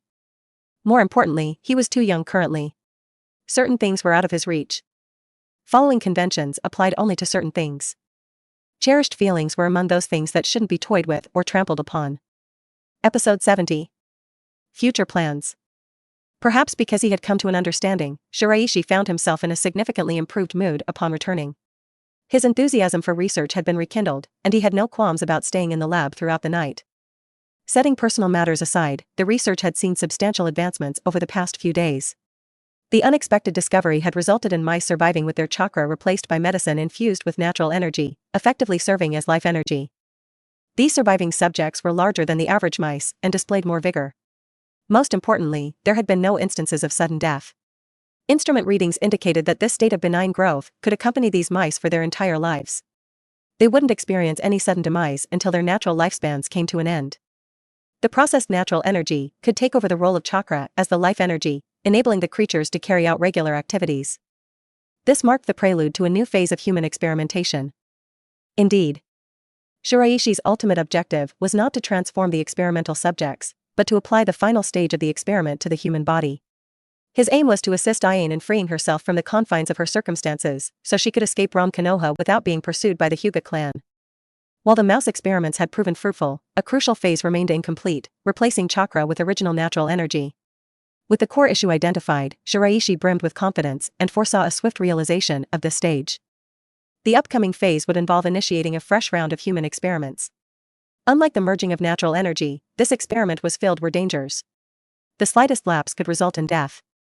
Minimizing the risk was of paramount importance. In essence, Shiraishi's bottom line was to ensure the experimental subjects survived in the event of failure. This served as the initial challenge to overcome. Shiraishi found it perplexing. When it came to killing with his hands, he felt a certain detachment, however, when it came to human experiments, he hesitated. Perhaps this ambivalence stemmed from the sense of manipulating life, something he loathed profoundly. Yet, Shiraishi knew that this was the only path to true scientific advancement. Medical science and other disciplines frequently ventured into inhumane human experimentation, and it was through such means that these fields progressed. The same applied to medical ninjutsu in the ninja world, which had garnered recognition by making numerous sacrifices. The guidelines for human experimentation were merely there to assuage the mental well-being of the practitioners, to some extent. Regardless, it was a game with others' lives. A wholly different psychological engagement compared to directly taking lives. "What's on your mind, Shiraishi-sama?" one of the experimental assistants inquired, noticing Shiraishi standing beside the experimental platform in contemplation. "It's nothing, just pondering some mundane matters," Shiraishi replied, shaking his head. Having considered matters extensively, he couldn't bring himself to abandon his current pursuit. Thus, the most meaningful and valuable course lay in minimizing the risk of the imminent round of human experiments. Suddenly recalling something, Shiraishi turned to the 5 experimental assistants working with him in the lab. He addressed them in a serious tone. By the way, do any of you have an interest in becoming ninjas? A hushed atmosphere settled over the lab. After a prolonged silence, one of the assistants stammered, "What do you mean by ninja? Does it mean to learn ninja skills, such as ninjutsu?" Shiraishi explained casually. Can we? The assistant's voice trembled with a mixture of fear and uncertainty. Absolutely. Your current physical condition surpasses that of many active ninjas.